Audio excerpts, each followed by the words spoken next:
Warning. You are entering Open Lines Friday. For today anything goes. Thank you for your cooperation.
All right, this is King Bucho. Welcome to BDA Boxing, the Boxing Debate Arena Open Lines Friday show. Everybody can join.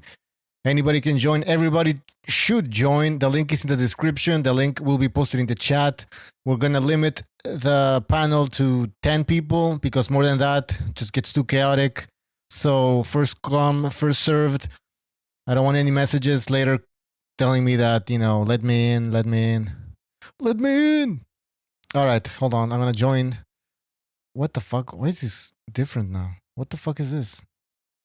All right, we already have some people here to Madrazos. We have Boxing with Frank. Guys, can you hear me? Loud and clear. Perfect. Did you guys... I can hear you. They changed the format here, no? Like the... Oh, boy. This is gonna I don't suck. Mess with it. I leave it alone. Yeah. Anyways, guys, welcome to the show. I don't know if you guys... Oh, by the way, shout out to everybody in the chat. Super Sardonic, The Quacks, Raphael, Unreal, King KO. Who else do we have in here? Kane Mac. He says, salute BDA crew from down under. He's from Australia, I guess. Or New Zealand. Jabi as well in the chat. Grand G. Grim Reaper. Guys, welcome to the show. All right, let's get this party started. So, Wayne, did you guys catch the Wayne? No, I just seen the thing yesterday, but I wasn't able to see the 140 for Teofimo Lopez, 139.8 for Taylor, but Lopez had to get naked, basically. Yeah, they were taunting him in the audience. Fully naked. I guess it was Josh Taylor's team that was taunting him, calling him fat ass or something or other. They were making fun of him because they didn't think he was going to make weight. Ah. Yeah, did you notice that Taylor was trying to get into Teofimo Lopez's mind? Just like he did against... Yeah, and he just stared him down. Didn't say anything to him. No, and Lopez just stared him down. Yeah. Yeah, Lopez had crazy eyes. He did, man. He didn't say a word, just looked at him like... That was stared him down, and I was like, "Oh shit! This might, you know what? I don't know. My mind has changed a little bit here." If we talk about nerves, it looked like Taylor has the nerves more, tightness more than Teo. Yep. I mean, unless Teo's got the greatest poker face of all time, the kid looks relaxed and ready to go. Yeah. I mean, Taylor looked a little. He had a little more nervous energy, I would say. Yeah, because if you look like how tense was Hanky, right? He was wound up, and when you remember Stank and Ryan, they were extremely tense. It can mean nothing. It can mean everything. But as far as this go down, we'll have to see tomorrow night. But it looked like Taylor was trying to do, his last ditch effort to get in his head, and I don't know, man. That those crazy eyes that he gave him at the end, I was like, oh shit, he actually might be believing himself. He might be feeling himself big time. I know as a fan, I haven't been nervous about a fight all year, but I have that nervous feeling. I don't know why. There's something. Are you rooting for one boxer in specific, or just in general? Huh? Like, are you rooting for one boxer? You know what? I think Taylor's gonna win, but I'm rooting for Teofimo just because I think there's bigger fights for the sport of boxing for him. Mm-hmm. And it's in New York. But there's just something, I don't know how to explain it, bro. Like the Tank Ryan fight, I wasn't nervous. I wasn't thinking Ryan's gonna win. I wanted him. And Loma Haney, I already knew Loma was better. But there's just something, bro. I think something unexpected. It sounds, what is that called? Bloating. But I'm nervous about this fight. Interesting. Oh, okay. I get nervous about almost every fight. When I'm watching them, I'm just like, oh shit. Like I'm not nervous about Inoue Fulton. I'm not nervous about that. Maybe leading up to it. You know what, I am because I know they're both good, but I know that, I don't know. It's kind of like one of those things where, man. But put it this way, I wasn't nervous about Nello Ryder. Like there was no nerves. It wasn't like, oh shit. Yeah. Those kind of fights are, they're mismatches. They're not.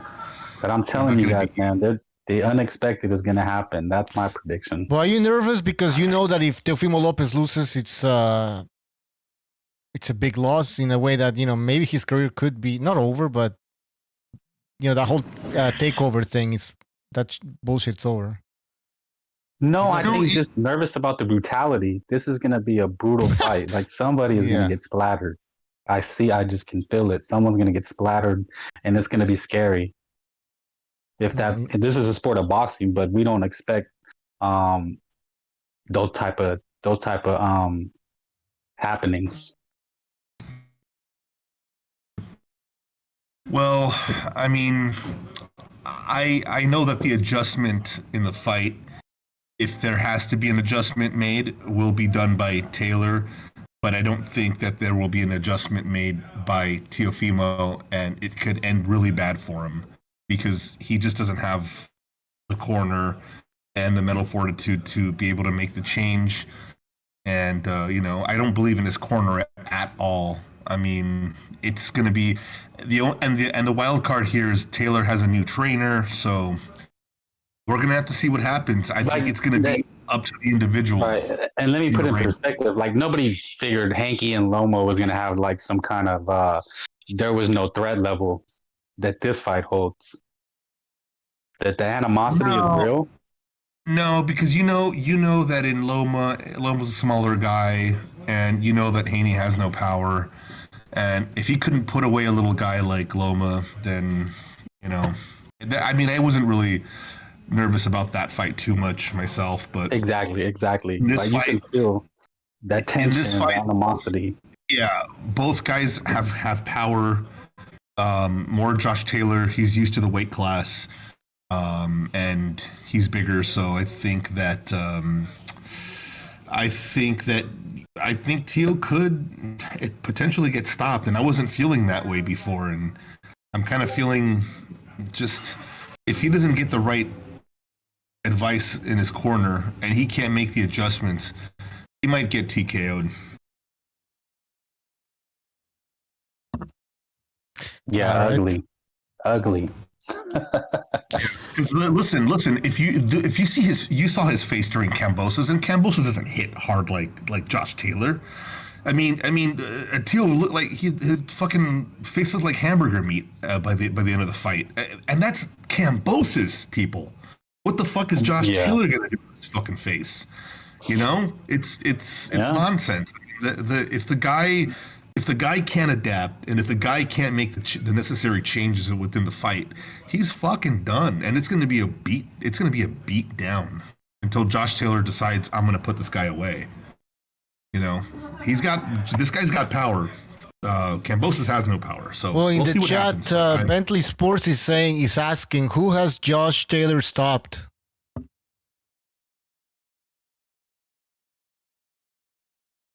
He stopped Ramirez, right?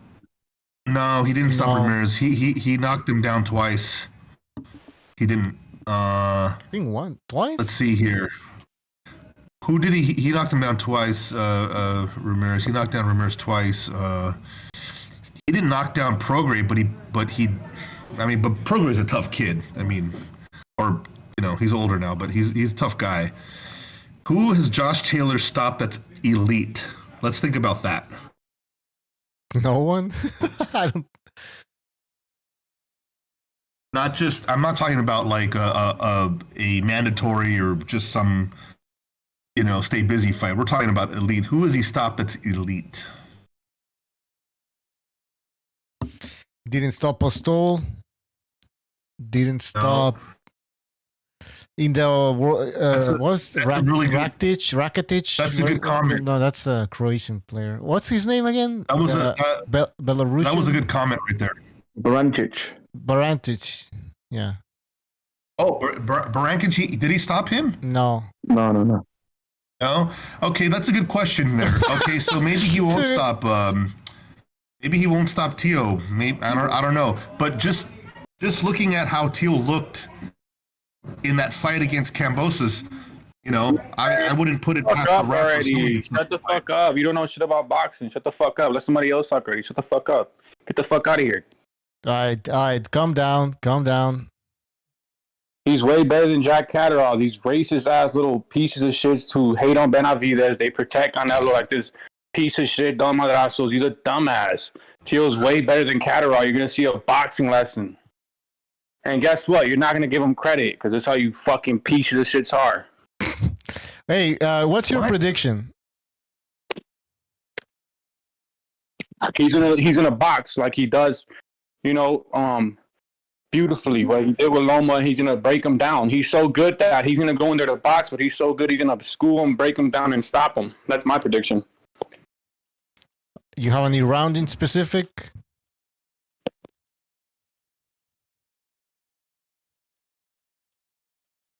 Hey, dickhead, do you have any rounds? Anything? Is he there? Shut the fuck up and let me answer then. It's 6th round, 7th round. You fucking moron. There, 6th round. All right. Get the I got this down. fight by stoppage too. Stoppage by who? All is obviously Taylor Swift. This is a fucking cherry pick. Let's be real.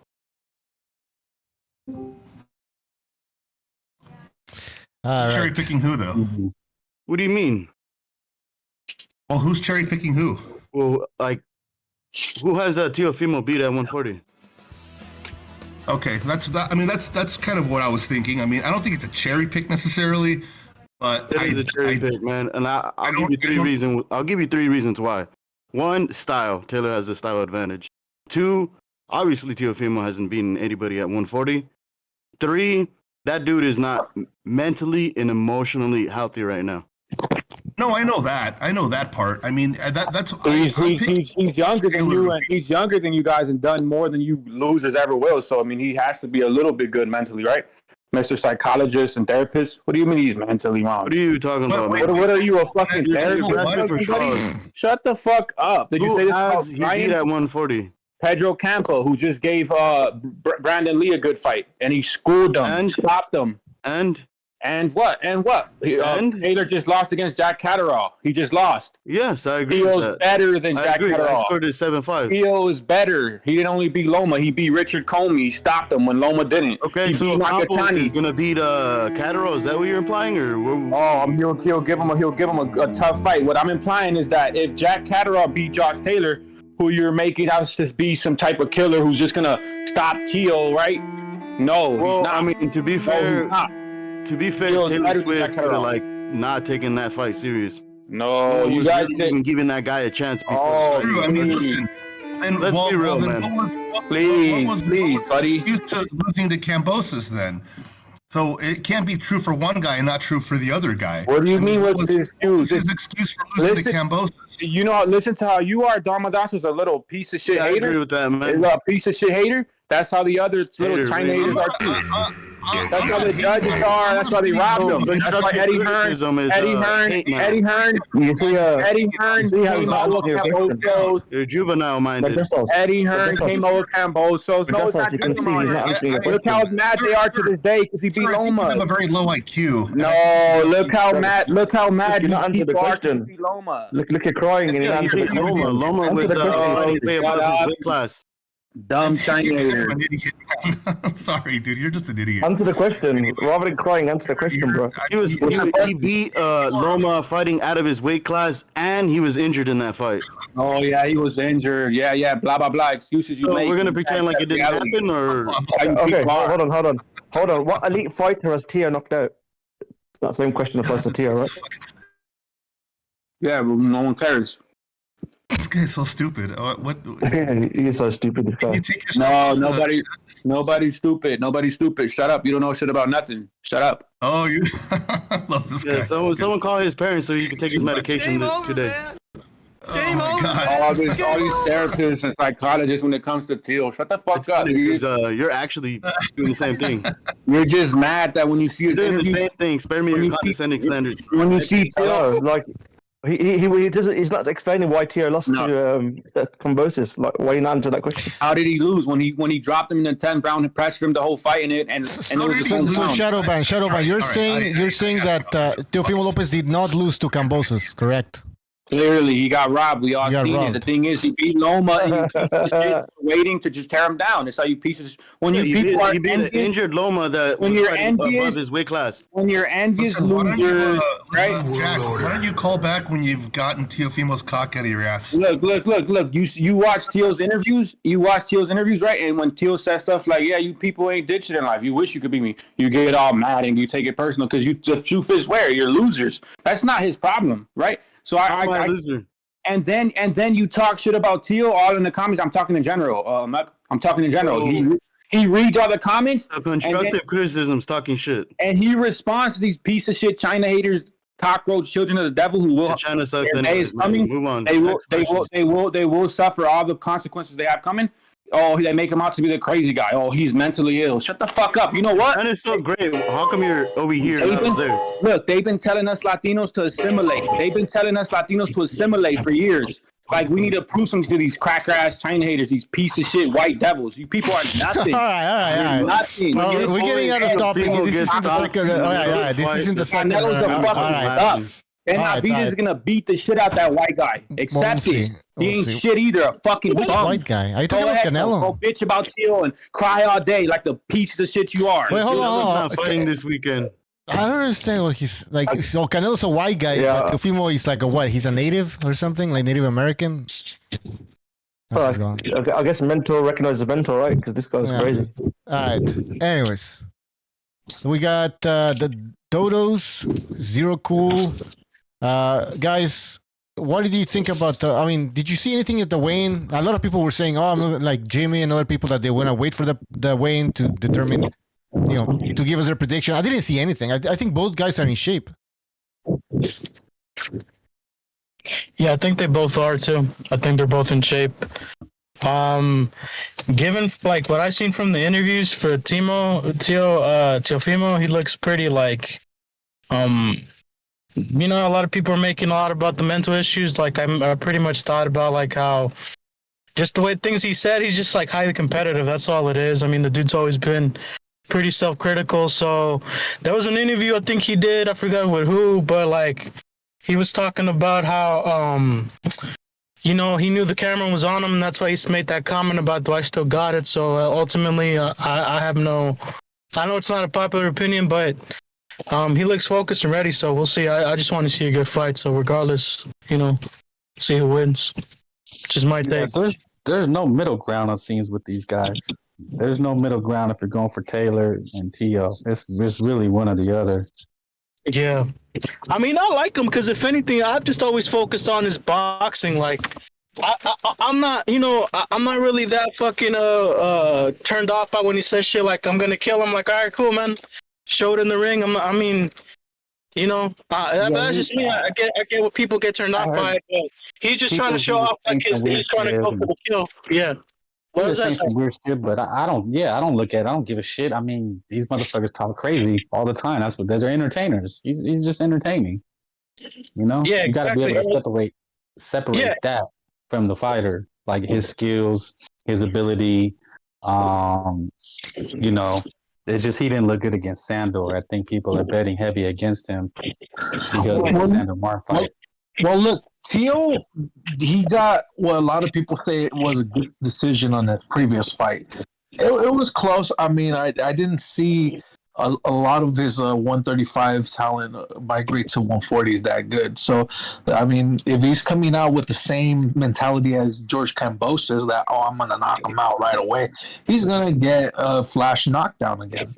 And, so if he's over that and he's willing to play a patient game and get his openings right, then that'll be a different fight. But with that being said, Josh Taylor, he didn't look good versus Catterall. I believe that Catterall won. So he does have something to prove. He lost all his titles minus one, or if you include the ring too.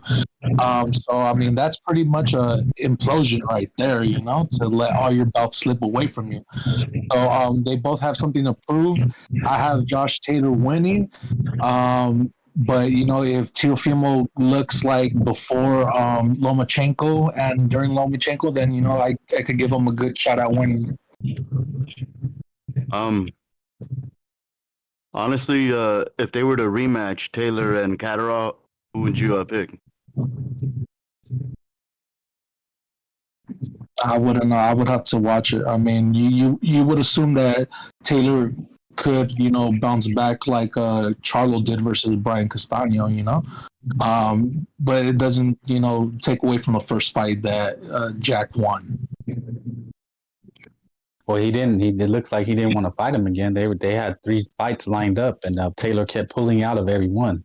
The only reason I think Teal has a chance is because Taylor could probably be done with his foot injuries. Does anybody know for sure it was a broken foot? I heard torn Achilles. Does anybody know what it actually was? I don't know. I don't think he's there mentally. Well, because he fired his trainer. Some of it, not all the way like Teal. Taylor needed someone. So if there's any mentally fragile, it would be Taylor at this point because he fired his trainer. To me, that's always like the first sign of a weakness. Like you need somebody to blame for not looking good. I mean, he also looked for fair judging. If you guys remember that. Yeah, that's true. So there's some insecurities in there, and if I were to pick which one's worse between the two, I would definitely go for Teofimo Lopez. I think he's not there mentally or emotionally. But don't you? Okay. I get your point, Frank. Though with firing the coach, we got to remember who the coach was. Though I mean, I think it was the young guy, Ben Davison. Ben Davidson. But didn't he just lead Lee Wood to a comeback victory? So look, no, leave that out. I'm saying that's the first sign of a dent in a guy's armor when he loses, right? You need somebody to blame. All these guys, like De La Hoya had like 7 trainers, Amir Khan had like 10. Like these guys lose and they can't accept it, so they need a fall guy. No, so I think what he said about that was that he needs a taskmaster trainer, and Ben Davison was more of a friend. I think that's why he left that camp. That was his He admitted to partying. He was like, "I partied too much. I didn't train with Ben. With Ben, that's what he's saying. Ben Davidson also has come into a lot of criticism because he is such a young trainer, and he never he didn't fight, and he didn't have a professional career or anything, and a lot of people give Ben Davidson a hard time because he should be more of a support system in a team with another head coach.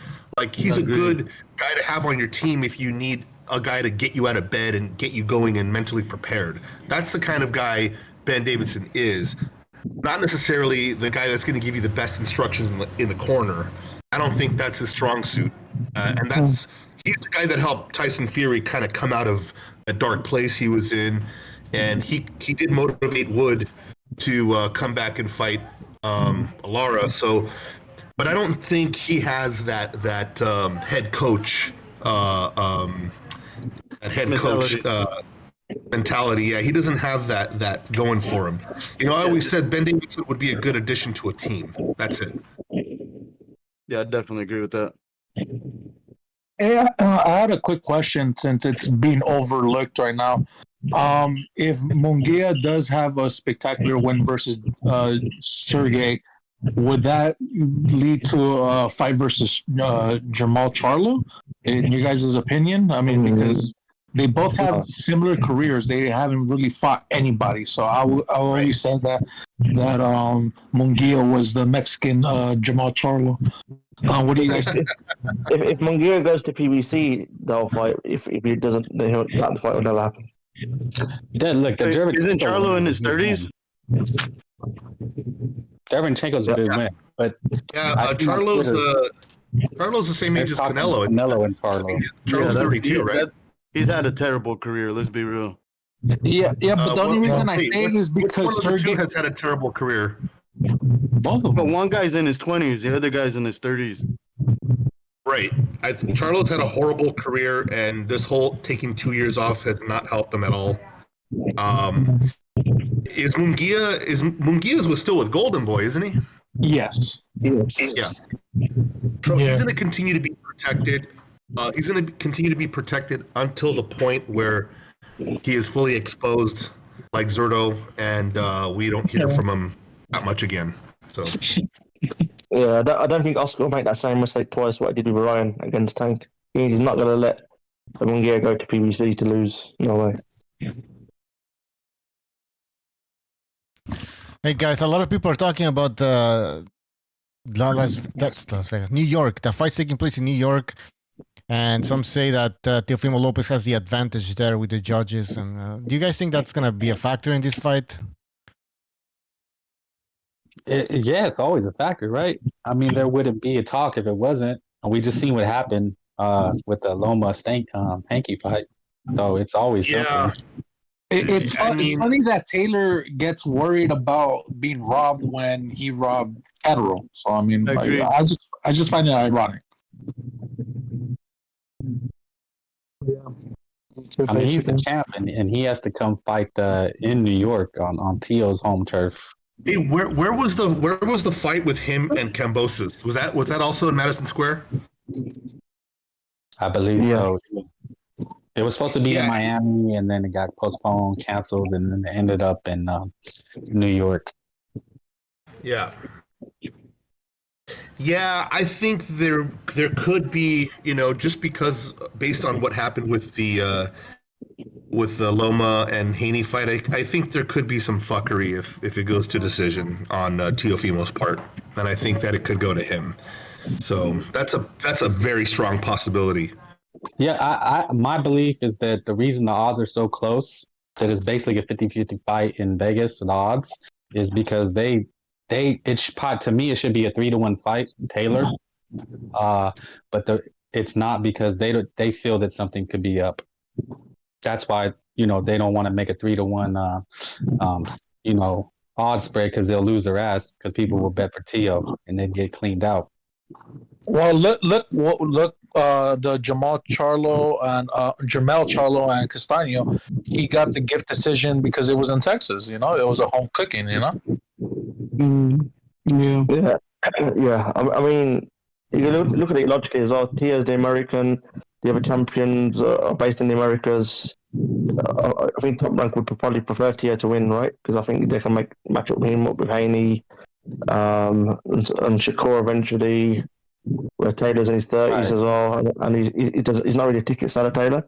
So I would have thought that if this fight's in overseas on Taylor's home turf, you think it's an even money fight?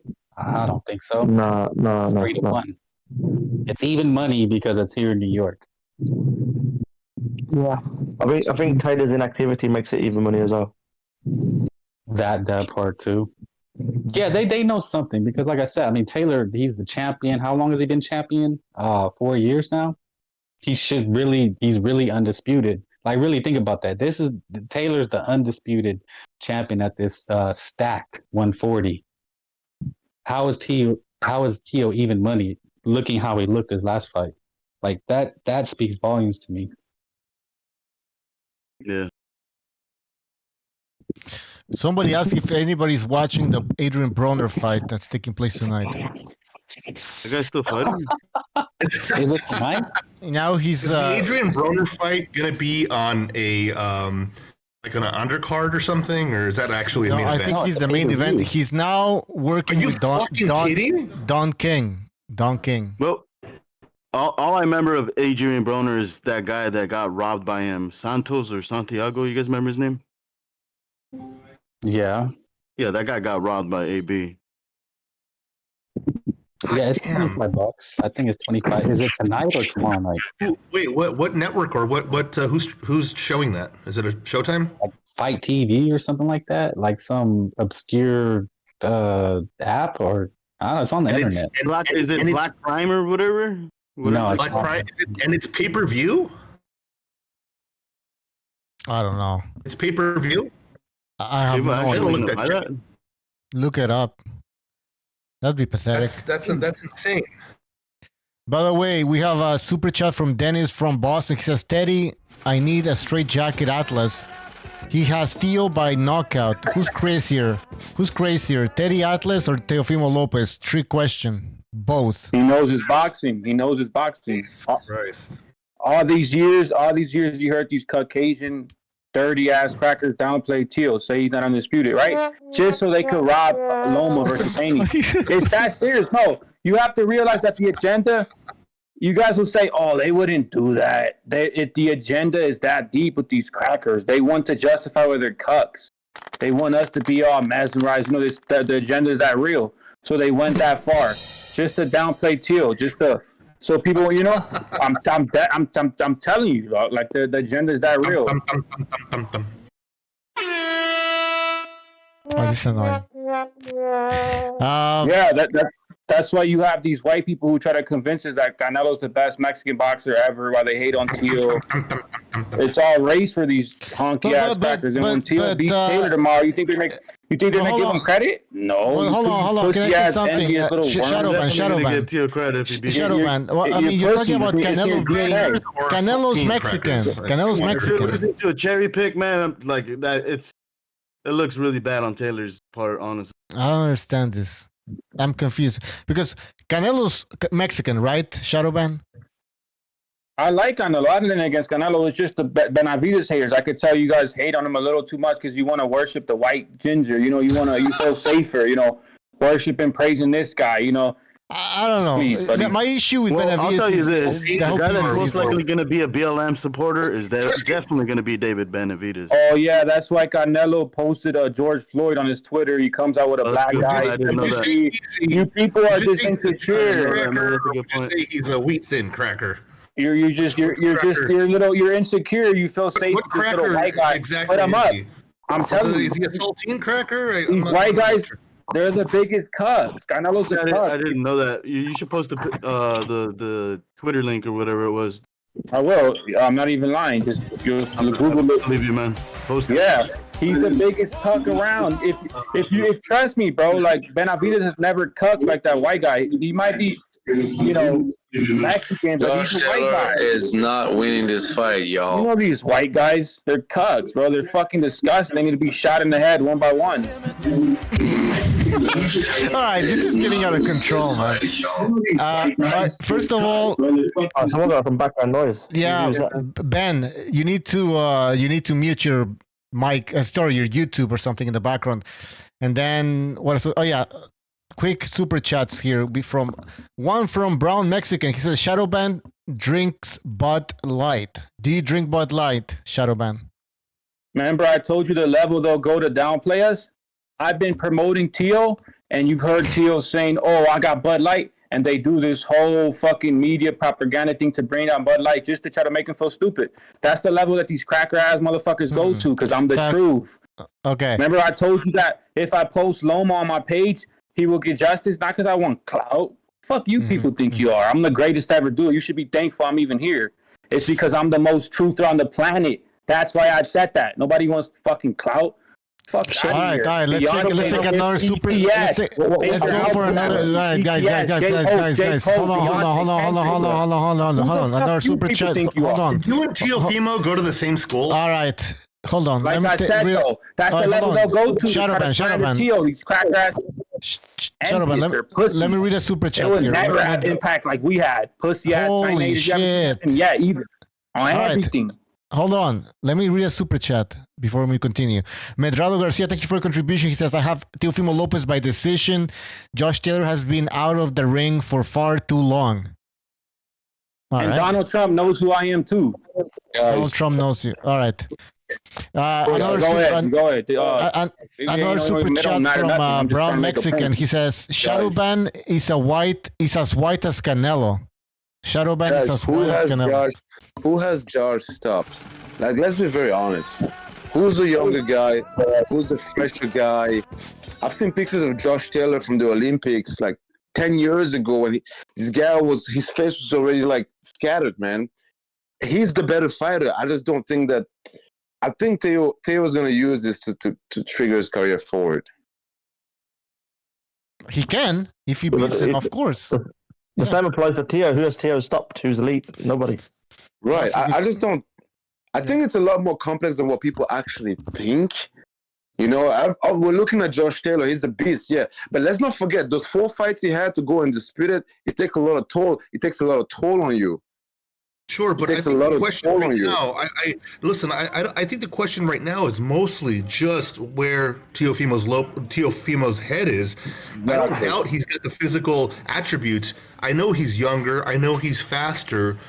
But without the right mindset, what good is it going to do you? That's what falls into question right now. That's true. And after he's untested at 140, and he hasn't really looked good at 140. And he's untested at 140, and he's fighting a guy that's used to fighting guys at 140. I mean, we put Regis Prograis in there with him. What do you think's going to happen? To be fair, he's had 3 fights at 140 already. He's at Sandro Martin. He's at Zapad. I think another one, whatever. But those guys didn't really beat anybody at 140. He's gonna look how he wants you guys to think. Because why would he give himself 100% when he's just fighting bombs? It's the sport of boxing. I mean, I don't think he didn't try to stop them, but for sure. It's the sport of boxing, guys. You give your whole, you give it up, you give your soul for the big fights. Why would I care about Sandro Martin? If I'm you think he's like Kamaru Usman? He's fighting at 30%. I think so, bro. I think so. That's crazy. No, I mean, I may be wrong, but I think so. I think Teo's got a lot more than what you guys think. He's 25. Be very careful. Be very careful. He's better than Catterall. Is Teo not better than Catterall? Is Teo not better than Catterall? I don't question his physical attribute. He's a very physical fighter. He's more athletic. He's faster. His jab is nice. He steps in, he steps out. He's got great angles. But what good is that going to do you if you don't have that the mindset? Right, but we don't know about the mindset, right? We don't know what mindset he's been in. Because listen, look at how he looked against Sandor Martin. He didn't. Do you think he looked great against Sandor Martin? Do you think your guy looked great against fucking Catterall? Well, who's my guy? But Catterall's a way different style than Teofimo. Catterall's not better than Teofimo, guys. Catterall's a different style. Way different. I have no horse in the race here. I'm not a fan. I don't really care about either guy. Okay. Like, I don't give a shit about either guy. I'm looking at this objectively, and I'm looking at this going. I also think Josh Taylor is fucked too because he changed trainers and he hasn't fought in a long time. Thank you. He hasn't fought in a long time. I'm looking at this like objectively based on the sport of boxing. We're looking at a very young guy, the guy who beat Lomachenko. Yeah, he's had like even the Kambosos fight, I had to rewatch that yesterday. I'm not very sure Kambosos won that fight, guys. I mean, I'm not very sure. I mean, I'm not a Teo fan by any means. I mean, when you listen to Teofimo Lopez, it sounds like he's like a smart, dumb guy. Like he's very smart at some point, and he's also very dumb. You know what? Because I also watched his. I'll let you finish. I watched his analysis of the Lomachenko fight. You would think that he was a very brilliant kid. The way he analyzed the Loma-Haney fight, he broke it down very well. But when he talks about himself, he seems to be a little bit more delusional. He seems to be very delusional. I just don't see Taylor upsetting Teo. I don't see him stopping Teo. Guys, well, come on. I think you know. I give you credit for that because I do feel that there's something wrong with Teofimo. I mean, he's a smart dude in a way. He was robbed. He was robbed. He was robbed. He was robbed. He was robbed. That's the level they'll go to. Because Who hasn't been dropped? Josh never been dropped. These China haters will go to that level. They're haters. They want to control the narrative, the agenda, the propaganda. Like, oh, you know, they're the best. No, you're not. You robbed Teal. You stole everything from him. And he's got to get justice. He's got to beat this fucking Scottish China hater, and he's going to get justice. You will see that this is justice for you crackers being what you are. This is justice. God, dude. You're tripping, Shut the fuck up, you fucking moron. Shut up already. Go away. Go play with the toys. The adults are talking. Listen, I do agree that the guy is able to conceptualize things, and he's able to break things down very well. I mean, if he was more well-read, he would actually be smart. He had a better coach, maybe. I think the guy's got potential to win the fight. We all just questioned his mindset. You're the same guy who says Canelo will beat. You're the same guy who says Canelo will beat Benavidez. You don't know shit about boxing. Shut up, racist. That's all you are, is a race fan. Or be a racist somewhere else. Listen, stupid. You know nothing about boxing. I mean, Canelo's sucking. All right, let's. He will duck him again. He will duck him again. All right, let me, guys. Let me just quickly, hold on. Let me just quickly read here. Hello. Let me just read comments here from Rafael Garza. Thank you for resubscribing to the membership program. He says, Teofimo Senior giving Josh Taylor the one finger peace sign. Teo Senior, Teo Junior, and Teo the third sleeping in the same bed tonight. All right, that's his prediction. Thank you for that prediction, Rafael. You know how I could prove how Canelo won't beat Benavidez? The dude who asked me that, you'll see when he ducks him and he fights somebody else other than Benavidez and makes another excuse. You'll see. He's been ducking him. And I don't hear none of these racist-ass China haters mentioning it. Like they were hating on Teal, though, hating on not calling him undisputed, being the little crackers that they are. I don't remember.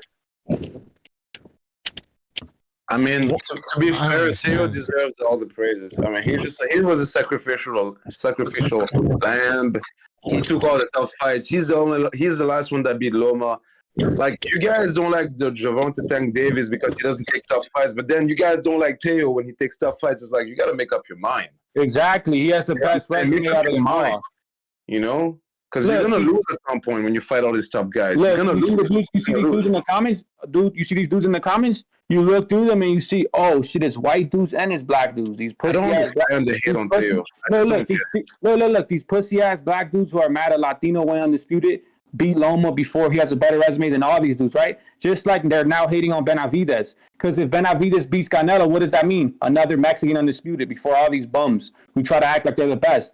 You have to realize how much hate Teal gets from these crack-ass China haters and these pussy-ass black dudes. To be fair to you, bro, Benavidez has to beat Canelo. That's not going to be that easy, bro. It's not going to be.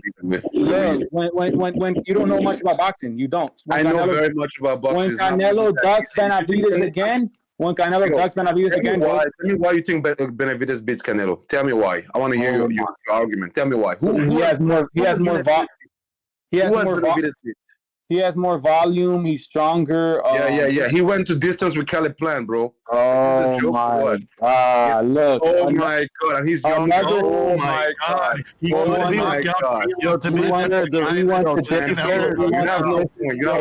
the referee played a big factor in that fight. The referee played a big factor in that fight. These pussies don't want another Mexican undisputed. These pussies don't want another Mexican undisputed. These pussies don't want another Mexican undisputed. These pussies don't want another Mexican undisputed. These pussies don't want another Mexican. Hey, everybody. All right. I was at the Caleb Plant, David Benavidez fight, and I will say that David Benavidez is subjected to counters, and Canelo's very good at counters. You people live in false reality. You can't say that. You're gonna break his heart. Don't say those things. Don't say that. Don't say that to him. Honestly, I want David Benavidez to go push morale and somebody else, so he could gain the experience. So it could be a great fight. Everybody wants Benavidez right now. And Canelo will beat him convincingly. I would rather have Benavidez fight Morale, maybe Charlo, or Go whoever. fight your peers. Go fight your peers and prove yourself. Canelo proved himself. Shut He's the 32. fuck He's been 10 world. up. Canelo has been 10 world champions. Hey, shut 10 up. world Dumb champions. fucking racist pieces of shit. Shut How up. many world champions has Benavidez defeated, Let bro? me talk. Go Let sit me somewhere, talk. dude. Just go sit somewhere, bro. He's beat like 4 now. Yeah, like four. Okay. Cool. Okay, how old is he? How old is he? How old is he compared Oh, to he's almost steroid- 30. I'm gonna tell you compared that he's to- almost 30. Compared to the Canelo's steroid 32. cheat. Compared to the Canelo's steroid 32. cheat. Got twice the amount of Compared fights to he the had. compared to the steroid cheat, racist piece of shit. Oh my Hating ass little God. bum. You're a hater. You hate on Mexicans. You're a I'm bum. black, bro. Why would I hate on Mexicans? You're a bum. That's Why would I hate on what I just said. Why would I hate on Mexicans? How black dudes hate on Teal, you bums Isn't hate Canelo on Mexican? Isn't Canelo You're a Mexican? bum. You're a I hate on bum. You're a Mexicans, but bum. Canelo's Mexican. And we just beats the shit out of all these black dudes. You're and you're mad. brother. You're a I hate on bum. Mexicans, but Canelo's Charlo, who's Bibble size, scared to beat Charlo, who's bigger than I hate on Bibble. Mexicans, but Canelo's Mexican. But Charlo, Canelo's Mexican, no? yeah, a white Mexican. Well, how I hate on Mexicans? A white Mexican who you know that it's not a threat. Come on, bro. It's You not gotta a do threat. better, man. You It's gotta not do a better. threat. But Benavidez, you know Canelo might Benavidez is not be. top class. He's You elite. know Canelo might not be Carlo, Morel, or Andre. Benavidez will beat the shit out of them. Vete a la verga, cabrón, estúpido. Vete a Benavidez la will beat verga, the cabrón. shit out of You guys them. an idiot. And that's why you hating ass bums are now hating on Benavidez. You're not slick. I'm smarter than you. Cabrón. He's an I'm idiot. smarter than you people. You're dumb. You're not slick. You're You fluoride guys an zombies. idiot. Canelo You're loses. fluoride smoothie drinker zombies. All right. Listen, shadow ban. I can see the bullshit you do. You're stupid. You have All a right, low shadow IQ. ban. This is becoming the shadow ban Shadow show. ban. Like, It's beating shadow the ban. shit out of all these dudes. let me These see. people are a hater now. All right, shadow ban. Hello, IQ. Shadow ban. Let's Another Mexican on the Cabrón. shooting. All right. Phoenix, Arizona. Ya, Come on, ya, pendejo. Go black box to beat Benavidez here and look at you pussy. Sorry for my low IQ, brother. I'm sorry for my low IQ. Isn't You're Benavidez not from slick, Ecuador? you're bum. He's Ecuadorian. Just like these pussy ass black dudes hate, these white dudes I hate love you. Canelo and I love Benavidez, dude. You're It's just full like of hate. pussy You're just hate, full of hate. these white dudes be hating you. That's how deep it is. Benavidez, That's how deep it is. Benavidez could not It's knock out that a white deep. It's that deep. They were calling Loma the best ever. Oh my God. They're calling Canelo the best ever. Oh, now they want to protect it from Benavidez. It's that deep. Oye, pendejo, ya cállate, cabrón. Let him talk. I'm the one who's in the water. They don't Tell give a Benavidez fuck. to knock out the next white dude he fights. Yeah, tell Benavidez to knock out the next white dude he fights. But he just fought Califan, couldn't knock his ass out. Sorry, that's not my fault. I'm not the one in the ring. Okay, exactly. Don't talk about Canelo, bro, ever, please. Yeah, you know he's not a threat to those bums, but Benavidez will beat the shit out of them. That's why you want to protect him. You don't want you. Isn't the white guy Gabriel You're Johnson not Benavidez? slick. You're not slick. We know the game. We know Pendejo, what's up. pendejo, por Brother, favor. tell me who was protecting Canelo. You guys think has Canelo ever been knocked out in his whole career? Look, these Anybody? pussy ass dudes, these pussy ass YouTubers, Oh, these it's gonna be podcasters, Benavidez. Right? Benavidez got transcending power. Oh they're my not God. gonna say it, but this is what it is. Get out of here, bro. Go sit Man, somewhere. Dude. please. He beat the Nobody shit out of knocked out Plant. Canelo in his whole life. He beat the shit out of Benavidez Plant is Word. gonna knock him out. He beat the Benavidez shit out gonna of knock out Plant Word. Canelo. Benavidez gonna knock out Canelo, bro, with what power? Well, Get the what fuck out of power? here, man. Get the Oh, fuck out of here, bro. please. Canelo hasn't fought nobody on Benavidez's Sí, level. cabrón, Never. ya cállate, hocico, güey. Ya cállate, cabrón. Yeah, another little Ay, racist, cabrón. another little racist piece of shit who hates on Bro, Benavidez. I can't be racist. You want to worship this white guy? Oh, I feel safe. Canelo's Oh, not I- white, he's Mexican, I wanna, idiot. I Canelo's wanna not worship, white, he's Mexican. I want to worship this white guy, but Benavidez. is Canelo's you Mexican, know, you idiot. he's a Canelo is little too, Mexican. even though Canelo's the biggest, Canelo cunt, is Mexican, biggest you cunt idiot. over there with Bigot. black dudes Canelo is over there, right? Mexican. Benavidez Canelo is has never Mexican. talked like that. Canelo is Mexican. He's a white guy who's Mexican. Who That's why cares you, that's about why, his that's why you white like him and you hate on idiot? Benavidez. And you want to make it seem hold on. like, But Shadow ban. He said Teofimo Why Lopez. would I hate on Benavidez? How can I hate on Benavidez? Like, tell me why I would. Tell me how I could hate on Benavidez. Just because I say Canelo is a better fighter, I hate on Benavidez. Wait, I want to hear him like scream again. I want to No, hear look, him. these fangirls who protect this ginger who pop dirty for steroids can't even tell me Canelo's 3 best fights. Because these are fucking bums. Canelo's 3 best fights? Three There's best fights. too many to tell you about, you Oh, yeah. Follow How it. You about don't know shit Benavidez' about best fight? nothing. How about You don't know Benavidez' shit about best fight? nothing.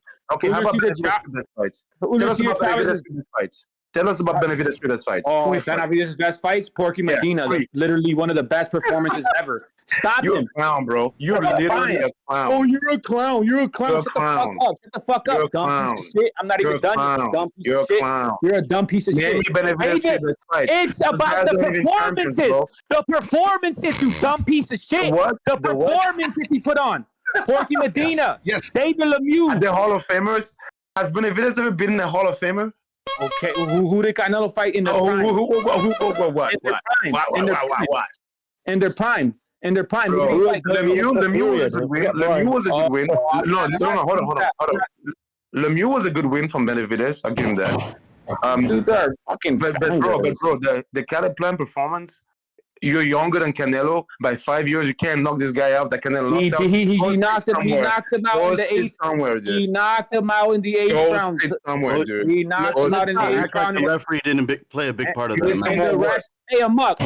You need some more work. Caleb Plant low blow David Benavidez in the rap. Caleb Plant was fighting dirty. Let's act he like low blow the referee Benavidez wasn't helping Caleb Plant. and the rap told something to Benavidez. Yeah. The ref.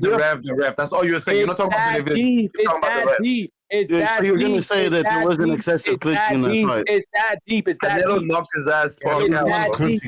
For sure.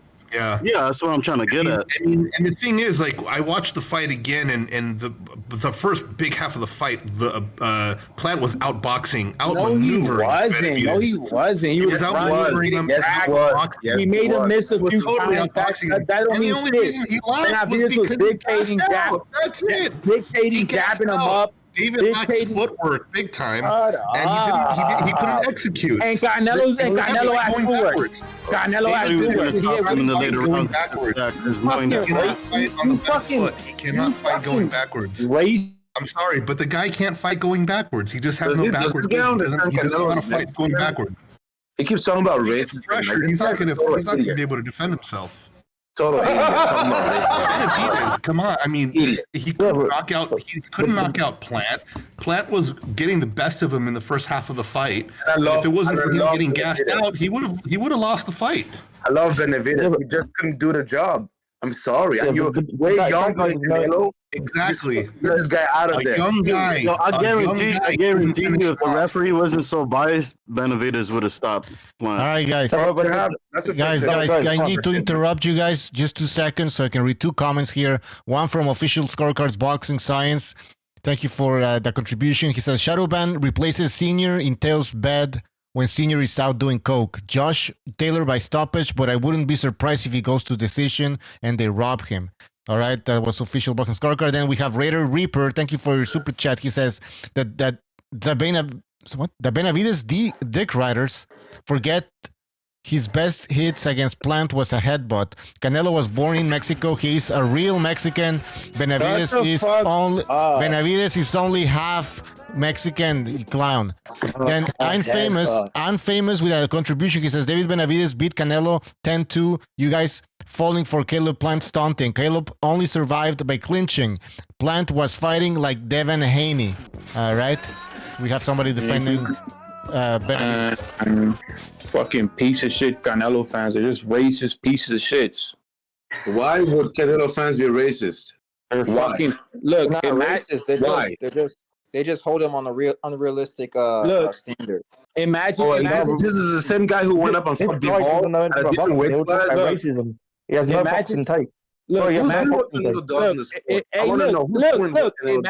Imagine I wasn't around and the truth had to be, you think you scumbag piece of shit, black people, white people, you think you scumbags will be? Why we scumbags, bro? Why we not scumbags? trusted? That's right. I was chosen. You scumbag pieces of shits weren't chosen with the golden truth. It was me. Don't let it go over your head. Imagine Shadowban. We're getting completely out of control. Imagine I was never born. Yeah, but Shadowban, you're talking about you're the Messiah. What would the hope be like for this world? Shadowban, you're talking about you being the Messiah. Like this is come on, man. Be no hope. Don't let it go over your head, yo. Don't let it go over your head. God, bro. All right, Shadowban. We're gonna take a break from Shadowban. I didn't know people like this existed in the world. We gotta move on here, man. Fucking retarded, man. I'm just shocked. We gotta move on. Don't let it go over your head. You scumbag piece of shit. People think it's all about you. It revolves around black and white. You're special. You just say you're the Messiah. Mexican, you idiot. That's why you weren't is Mexican, you idiot. That's why you weren't the one. Don't let it go over your head. Who's the one? Shadowban. Who? I want to know. Shadowban. I want to know. Shadowban. I want to know who's the one. Who's the one? Are you the one? Don't let it go over your head, Bucho. Like you think it's funny, but are you the one? 100%, the most truther in the entire fucking planet. And don't let it go over your head. There's a reason why it wasn't you people.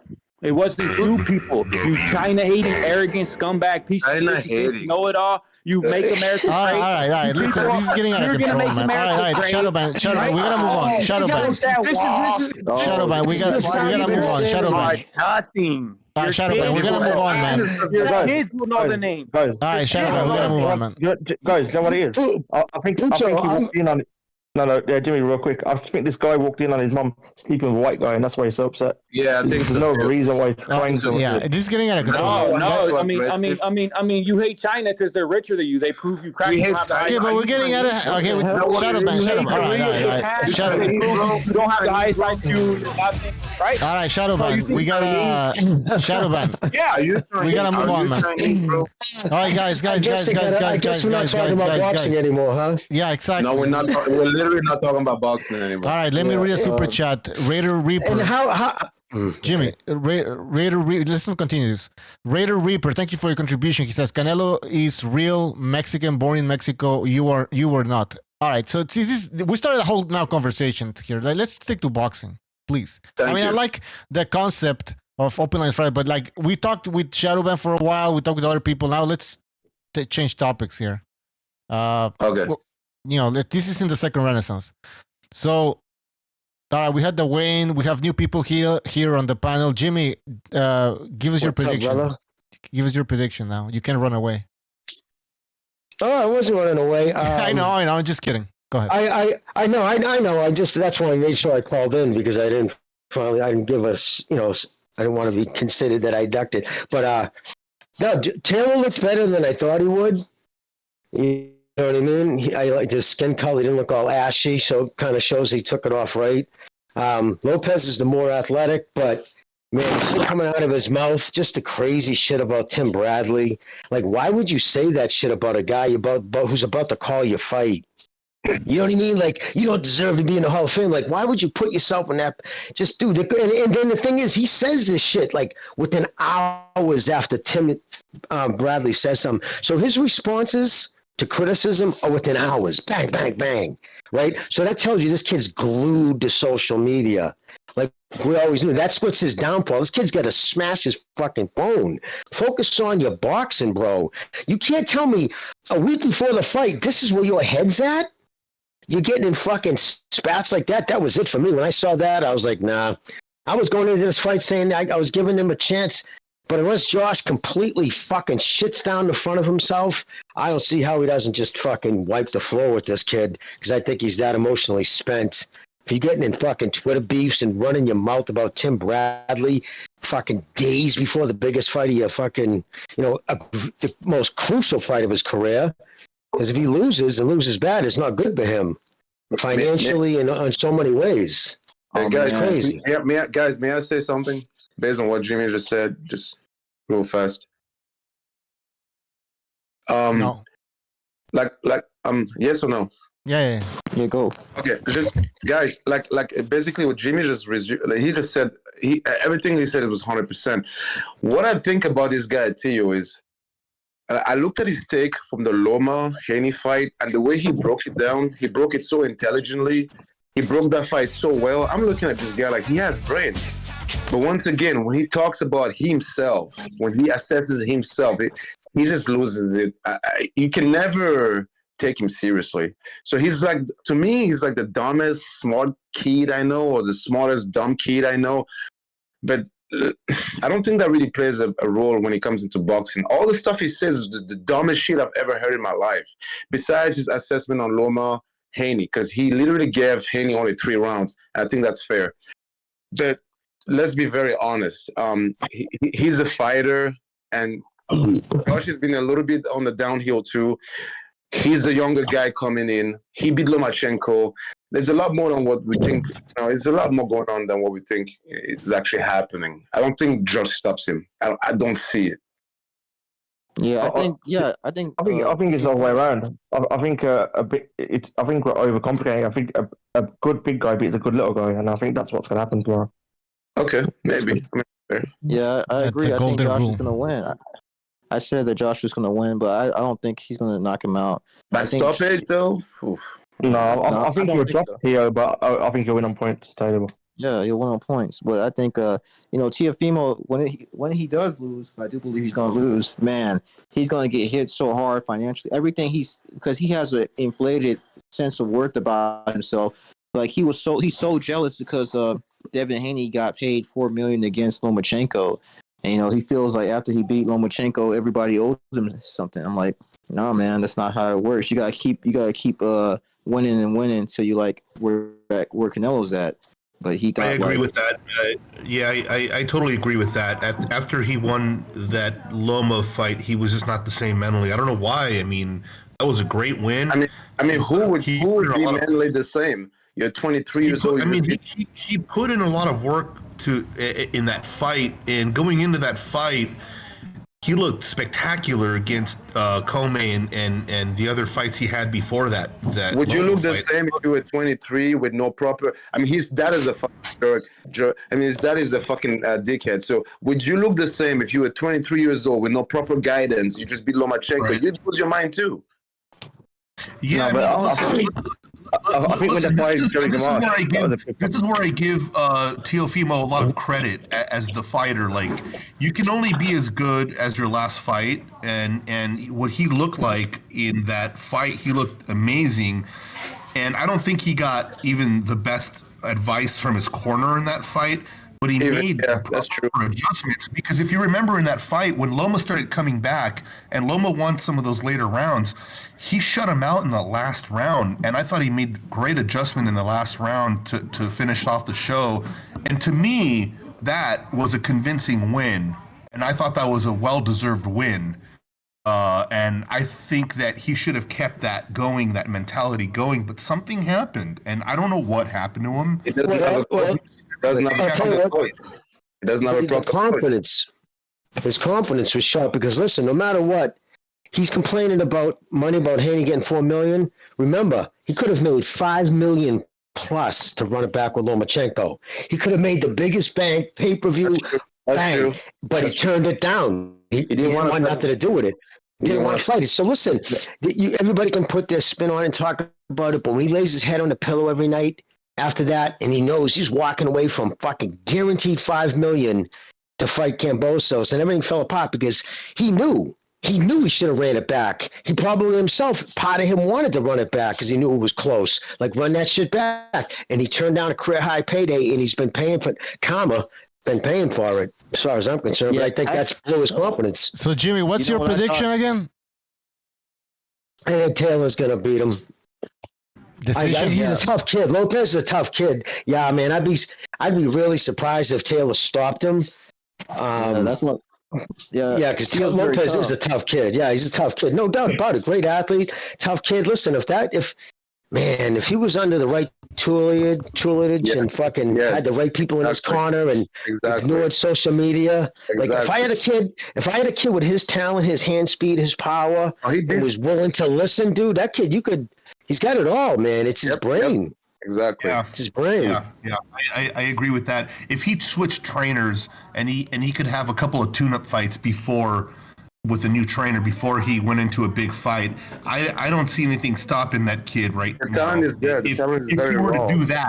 If he were to do that, but he's got to get rid of that parasite of a dad. But his dad has already admitted that he's limited. Yeah, I agree with that, man. I think you're talking about Lopez and the trainer building synergy before they have a big fight. Yeah, I think firing Jerry Gamache was a big problem as well. Because I think I don't think he wanted anything to do with Lopez because no matter what, you even say you call somebody and you say because you're not going to cut the old man out. He's just not going to because too many people have told him to do it. Now it's a loyalty thing to him. Trust me, you know what his old man says. You're not going to break us up, bro. You know what I mean? We're a fucking team. I've been with you since day one. So and today to him, it's my dad. It's fucking loyalty. At worst or at best, you're going to get him maybe a second dad when somebody gets somebody in the camp. And fucking Lopez Sr. would make it so miserable, no talented trainer is going to want to hang with him. They're just not going to want to put up with that fucking bullshit.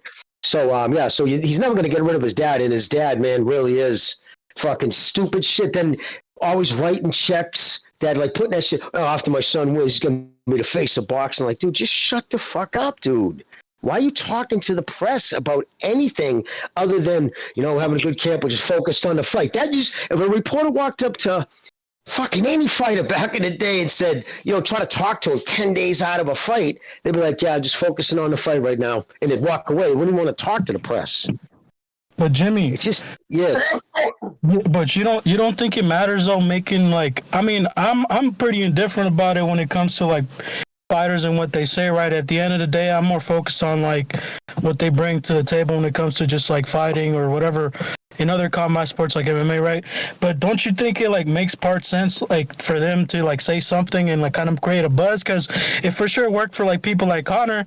Look at what Conor was before he Conor McGregor, the UFC fighter, when he was in Ireland after he came over. He just started talking a little bit of shit and rolled with it. And same thing with another fighter, Jorge Masvidal. Dude was in the game No, brother. Let me just say this. Let me just finish what I was going to say. Okay, Jorge Masvidal's career, right? He was a longtime veteran in the sport. He was fighting in Pride in Japan, etc. He was a guy that was fighting originally in one of Kimbo's backyard fights or whatever. And it wasn't up until that dude started talking shit and just started saying stupid shit, right? And again, I understand people don't like it, but I think, the buzz, I don't necessarily mind. Sometimes I don't even pay attention to half of what Teofimo's dad says.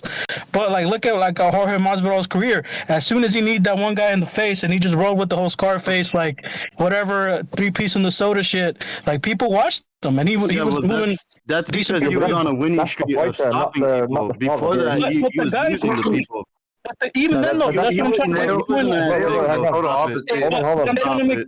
But I'm trying to make the point. Even the guys that he beat.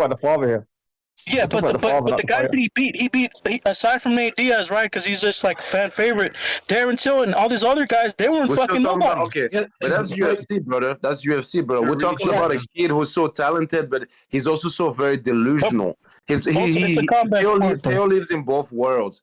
He's very talented, but he's also very, very delusional about, and if you're that delusional, you can never learn, you can never improve. And we all want him to improve, but how can you improve when you think you're the greatest thing on earth because you beat a one-armed Lomachenko?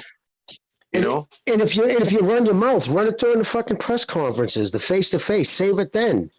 When you're in camp, man, you know what I mean? You should be focusing on boxing, They're Masvidal, if you went to his gym and try to talk to him, he's, probably slap you if he was about to work out, or even they're in that headspace.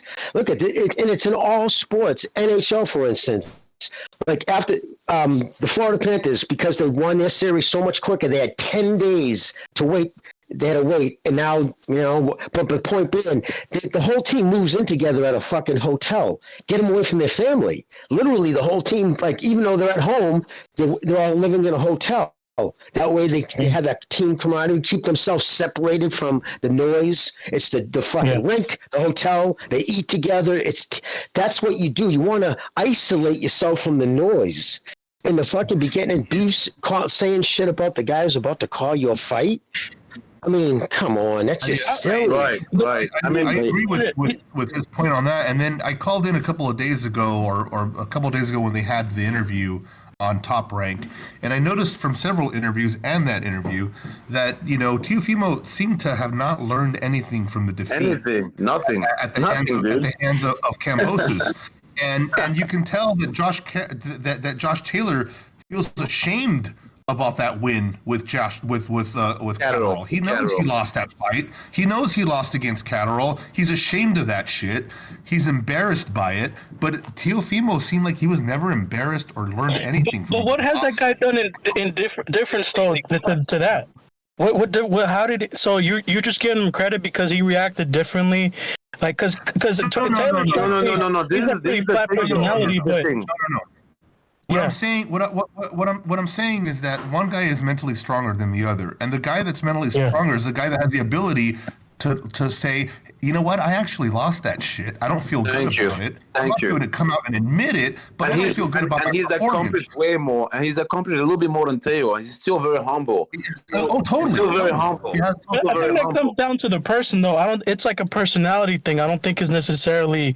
It just means I don't think neither or is weaker. I just think they're going about it. At the end of the day, I think they have an end goal, but they're going about it differently, and that's the way I see it. Because on Theo's personality, just real quick, just like I've seen guys like that they're just like fucking crazy like that, but they're fucking winners. I mean, and they say shit like that all the time. I want to be perfect. Like take like what Floyd Mayweather said before. Like constantly, like aside from all the bullshit, right? Floyd has always said like, "Oh, I'm just trying to perfect my craft." It's the same deal. They're just trying to be perfect. No. Floyd is a lot more confident. Teo, the trash talking with Teo started after the Loma win. I didn't see all that trash talking, all that nonsense, retarded shit he was saying before he fought Lomachenko. After he beat Lomachenko, he was like, okay, and he never fought him back. He refused to fight him back. He said it publicly he would not fight him back. Listen, what was said is that listen, you guys, these guys know something we don't. They felt something in that ring, and they felt something that we don't know. They felt that Loma figured something out. And they're afraid to run that shit back. Yeah, of course.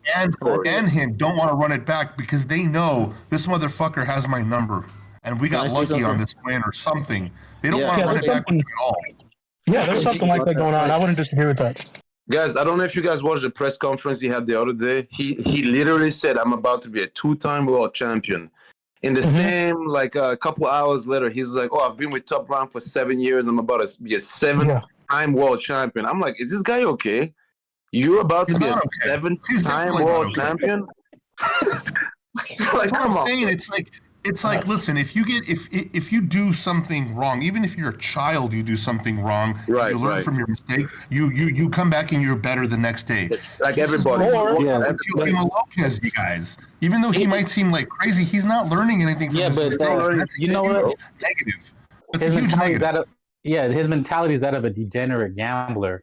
A gambler never thinks I can lose. Thank you. He's got an addictive personality and addictive. A degenerate gambler always feels like I can win this one. You nailed it. You nailed it. Guys, is he doing this to throw us off? Because the last time we thought he was going to do something crazy, he beat Lomachenko.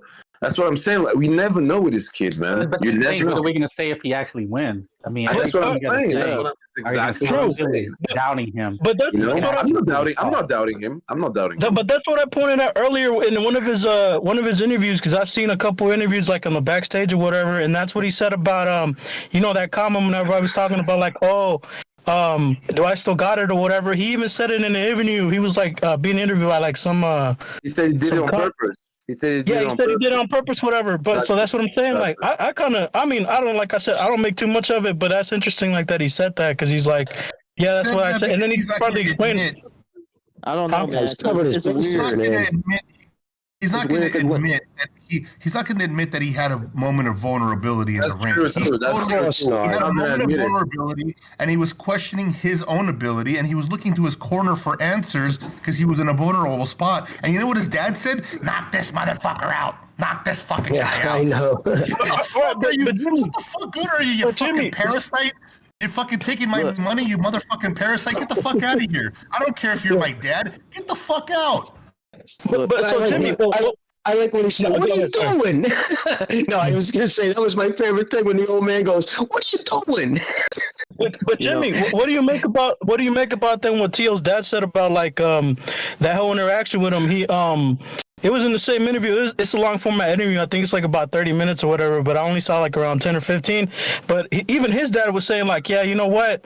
Actually, I think he was like talking to Devin Haney's dad, something like that. Like it was in. around the same time period. I forget exactly what, but point being, he even checked that out. He was like, yeah, I try to force my son to be something that he's not. And then he said, partly the game plan is right. This is what he said. He's like, oh, well, we're gonna box this kid, and we're gonna box him because I think David Haney's dad was making the comment is like, is Gordo back? And apparently, I guess that's like a nickname they got for him for Tio during like the prime where he was like more technically sound, I guess, and that was his point. But what do you make of that though? If you don't mind. I just, when it comes to, man, I can't watch a whole, like, I can only take him in small doses. Like, if it's a 10-minute interview, I got to go back. Yeah. It takes me all day. I can do 2 minutes at a time. It just, the contradictions in the same sentence, he contradicts himself. Oh, no, he was fucking, had nothing to do with the weight training. Nothing to do with the weight cut. Fuck, he's not even taking another breath in. He's going, plus he had to lose all that weight. It was rough on him. Like, dude, what the fuck? He just, you know what it is, man? And I'm not trying to be mean. It is what it is. His old man, I mean, he was a drug dealer. I mean, it doesn't take a ton of brains to be a fucking thug selling fucking coke. He's just not a brilliant dude. He's combative. He's clearly got some kind of manic shit going on, probably bipolar. And then he marries a bipolar broad. So, oh man, but yeah, no, his old man's a fucking mental patient. He just says dumb things. And then what happens is his son, it gets held accountable for him too. Exactly. Man, yeah. And that's what sucks. Exactly. I think Teofimo Lopez is just the one kid that just can't. He has to defend his dad. He's just gonna keep doing that forever. Period. Exactly. Who wouldn't? Right? Who wouldn't? I mean, Mayweather. Y'all saw what happened with Mayweather, but like Teofimo is not. He doesn't have it in him because Mayweather likes to win. He likes to win. Y'all saw him go against his dad, in the gym and everything, and he was like, "You was my trainer. You was selling drugs, blah blah blah. My uncle was the real trainer. You are nobody." Teofimo would never admit that. Yeah, Teofimo would never admit that. And I don't think it's fair the way we talk about Teo because he's very talented, man. That kid, I don't know. No, listen, we know he's talented. There's nothing. We're not questioning his talent. That's the thing. Like, please understand, we're not questioning his talent. Jimmy said it too. He's more athletic. He's sharp. I think he's a great fighter. I just fucking the mind, man. That's all we're questioning. Yeah, it's the mindset. That's it. All right. We got it. Never Sober, thank you for your contribution. He says Teofimo Lopez takes harder fights than Tank Davis, and people hate him. Oh yeah, but that's a fact. I mean, that's a fact. That's a fact. We've known about that. Thank you for making that comment, Never Sober, because that's actually 100% true. I've never seen Tank Davis take any of these fights. Like, I'm a big Tank Davis fan. Davis fan, and I always said Teofimo Lopez. He hasn't fought anyone hard since Pedraza in 2018. Yeah, that's pretty much it. That was it. And that was a weight drain, Pedraza. Well, you guys know who Danny Garcia is, obviously. Danny Garcia is another prime example. That kid never says nothing, right? Quiet, unassuming, really never says anything, doesn't badmouth anybody. But his old man said so much dumb shit. Like he actually got the public opinion going into the Thurman Garcia fight. It was the shit the old man was saying, dropping N-bombs and exactly dropping N-bombs and shit. Yeah. So he was saying all that shit, so that turned the public against his son. And I remember thinking, poor Danny, like fucking, I have nothing personal against him. I just think he was never should have went above 140. Now he's fighting at middleweight. How insane is that? But but his son became the pariah because of the garbage his father was saying. That just is shitty. By the way, I want to read another super chat from JFT. He says Timothy Bradley is a biased commentator. Teofimo Lopez should talk shit. And then another super chat that I forgot to read before, Brown Mexican, he says another comment about Tim Bradley. He says, Tim Bradley is mierda, who cares? He's biased as fuck. So some people don't like Timothy Bradley here. He is biased. He is biased. He is biased. I've said it. He is definitely biased. He has a great mind for boxing. He's a great boxer, but he's definitely biased. I wouldn't even say he's a great boxer. I mean, what do you guys think about? What do you guys think about the what's his name? Ward. What do you think, guys? Andre Ward. Annoying. He's a good fighter. Exactly. He was Yeah. dirty. He was a dirty fighter. He's a pretty good Muay Thai fighter, man. I don't like how Ward attaches his name to Haney. Hold on. One at a time. One at a time. Do you think he's biased? Yes or no? One at a time. Yeah, absolutely. Yes, because he has a job to do. And I mean, I saw Ward speak about Haney, and I was like, oh my God, no way. Like, come on. You don't think Haney actually won that fight? Come on. You know? But it is what it is. I mean, think about this, guys. What Ward said when he noticed the crowds, even before the fight, were very pro Lomachenko. And I think what happens, he interjects his own personal feelings and shit, projects. Like he remembered when he got put on the shelf, put himself on the shelf fighting against his want to get out of a contract that he signed. So he was put himself on the shelf for 2 years. In the meantime, Gennady Golovkin came on the scene, started knocking people out, and became the face of boxing, HBO boxing anyways. And that's when the little G, and he started running his mouth about him the same way as Canelo. And when he saw Lomachenko, a kid, a Ukrainian, well, like what did Davis say? Keyshawn Davis, he fucking had that fucking, the place was on point. Like he made it his town. But did you see Ward's response to that? They only basically blamed it, made it racial. He said they like Lomachenko because he's clean cut and unassuming, and because Devin Haney wears a grill. Now that's so stupid on so many different levels because Haney's not a thug. He's not like that. He doesn't. He's really not. He's a quiet. He's really not. He sits down. He's polite, actually, right? And if you see him in interviews, he's a suburb kid. Exactly.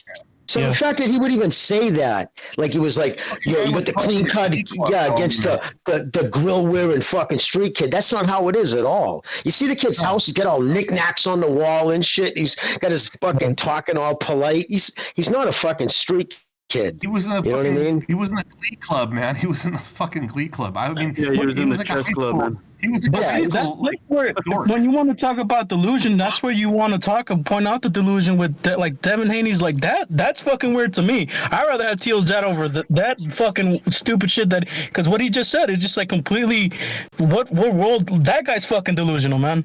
In my opinion, like what the fuck.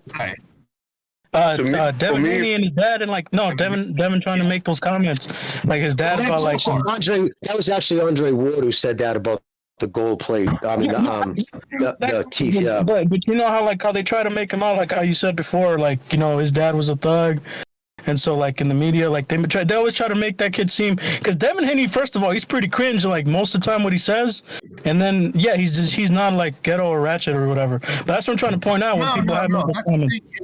You're right about that. Like, when I hear Devin Haney, he doesn't sound like he's trying to make some thought-provoking philosophical statement. Yeah, that's true, that's true. I hate when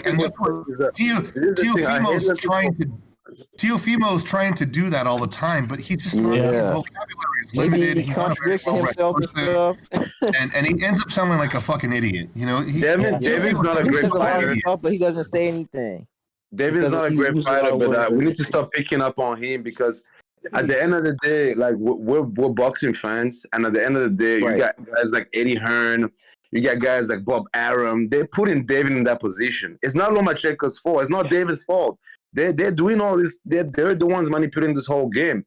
So I really hate sometimes when I hear all this commentary about David is a fake model. Like, can we talk about the fact that he's just a good boxer and he's trying to do his best? He's definitely not on Lomachenko's level.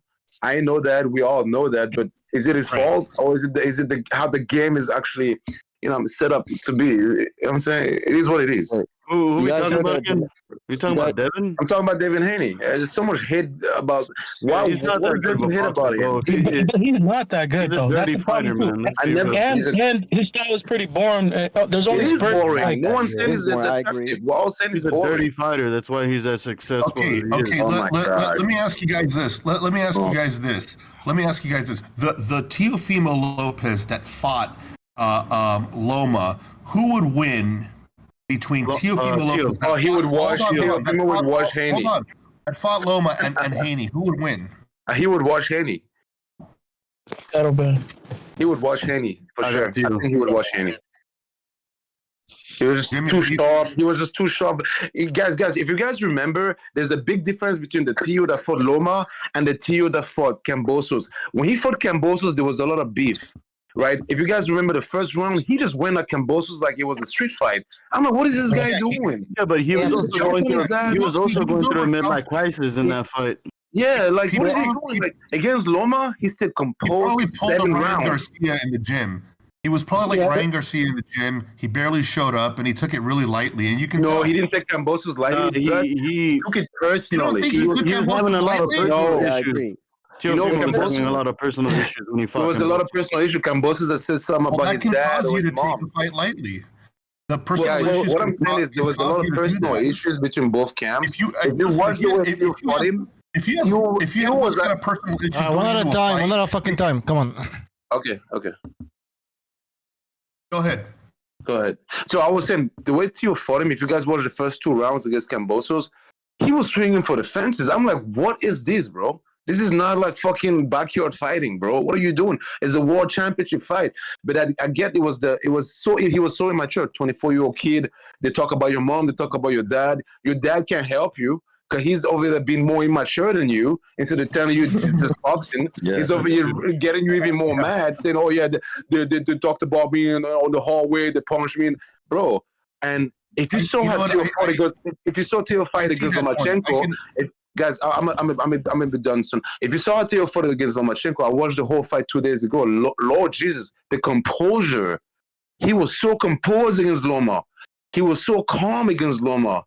Yeah, if that's it's just different mentality.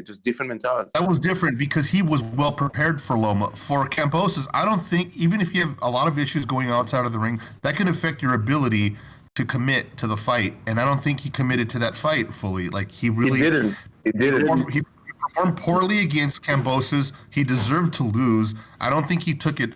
I don't think he didn't mean to take it lightly, but all the issues he had, he let that get the best of him, and therefore he took it lightly. It seemed like he took it lightly. Yeah, and that's what I'm saying. It's like right now he's going through a divorce, and this could play a big this could be a really big negative for him. But let's not forget the most important thing, though. His mother, his child didn't let him see his kid. He hasn't seen his kid. The dog. Yeah, I mean, his dog and a bunch of crazy shit. Guys, as long as you remember that in boxing, when you take an L, it's okay. You know who Teo is. He's different. Okay? That L he took against whoever that was, he's taking these tough fights. You're going to take an L. Better than Tank Davis, my favorite guy, who's not fighting nobodies. Yeah. I wanted to say, what do you guys think at least he's trying to do something. Okay. Yeah. What do you guys think about Jermaine Ortiz? You think he should move up? I heard that he was supposed to be in the co-main event or one of the fight on the undercard of Teofimo versus Josh. He was supposed to fight at 135. I think he was supposed to fight at 135, but he couldn't make the weight. So he needs to stay at 135 for a couple more fights, though, because he's got talent. That kid's good. Nah, man, I see a lot of guys. He's a big ass kid. He's a big ass guy. I think he's big. He's a stocky kid. He walks around about 175 pounds, so he's eating a lot of muscle to get down to fucking 135. Yeah. You think he should move up to 130 to 140? Yeah, him and some other guys. Yeah. Devin needs to move up. Some other guys. Keyshawn, I don't think Keyshawn's going to be around at 135 for long either. He's a big kid. I like that kid a lot, man. He's my dark horse. I think that kid's gonna be a man. And he's got personality for days. That kid's funny as fuck. He's quick witted. He's funny. He's a fucking great smile. That kid, he could be, if he plays it right, stays out of trouble. You know what I mean? He could be because he's got the personality. That's what Crawford lacked. Crawford's a talented kid. He just doesn't. That's very true. I think Crawford had his personality. I think that's the negative of the Crawford and Spence, because they both have a personality of a dry ham, especially Errol Spence. I mean, to be very honest, they have inactivity, and then let's forget the inactivity. They don't really fight. They're both very shy. Yeah, they don't fight, and somebody at the gym is going to that fight. He said he got good tickets. He got early tickets on the floor, and he got them for about $600 a piece. Those tickets are going for $3,000 a piece now. So he's probably going to sell one of those tickets and just go by himself. And we were talking about this at length, and he was saying, like, this is going to be our Hagler Hearns, and I'm like, man, I don't know, because those guys fought everybody. These guys haven't fought anybody. Okay. I have to interject. Who hasn't Spence fought besides Crawford and Thurman? Exactly. So that was his next point. His next Come point on, guys. Come on. In the division, who haven't they fought? Like, come on. It's not their fault. Well, I mean, he hasn't fought Crawford. He could at least move up and could have fought Jermell, then move back down. He's trying to finish the business over here right now. You guys always want to be guys. I think both guys should have fought Keith Thurman back in the day, and both guys should have had fights with Manny Pacquiao or whoever was that welterweight that was good. Chase Thurman for those belts. Thurman is a doctor. These guys are really inactive. Let's be real, man. I mean, I'm not gonna say I can't condone to that, because to be very fair, Spence came off of a car accident 2 years ago. He took Danny Garcia and Ugas. Who's doing this? Tell me who's doing this in the boxing in the business. But he wasn't that fucked up though from the car crash. Oh, he wasn't that fucked up from the car crash? I don't think he was. No, I think yeah, he was. Come on. Somebody said it here. No, somebody said it here. You're acting like PBC didn't want to say Crawford's name. I'm not saying that. You may be right. No, you may be right about the car crash, but I'm just saying he still took the best names that he could get. No, they could have fought before the car crash. In fact, all those guys could have fought each other before that car crash. All right, let the Dodos go. Dodos, that's true. Go ahead. Let Dodos go. Dodos. I was just gonna say also that what the other guy said, but I was just gonna say too that like somebody said here in the panel, I just forgot who. I don't know if it was Gonzalo or Jamie, but somebody said something, and I'm like, yeah, that's true, because a lot of people. I mean, I always thought like, oh shit, he survived a car crash, but it turns out like he wasn't that injured of it. So how do we know, brother? How do we know? How do we know? All of us. How do we know? Because he was released from the hospital within 24 hours. True. I mean, that's true. But in fact, the fact is a lot of no. But guys. No, Jimmy has a point. But a lot of boxers at that level, undefeated, with everything you have to lose, they take like chumps for like they take like chin-up fights. He took Garcia. He took Danny Garcia right away. But Danny was quite inactive himself. But anyways, let's forget about. He was. Let's forget about Danny. He didn't beat anybody at 147 anyway. Can we not shit until after Tio? Listen, they made us wait 4 years. They made us wait 4 years for this fight. Let's not talk about this fight until after. You guys are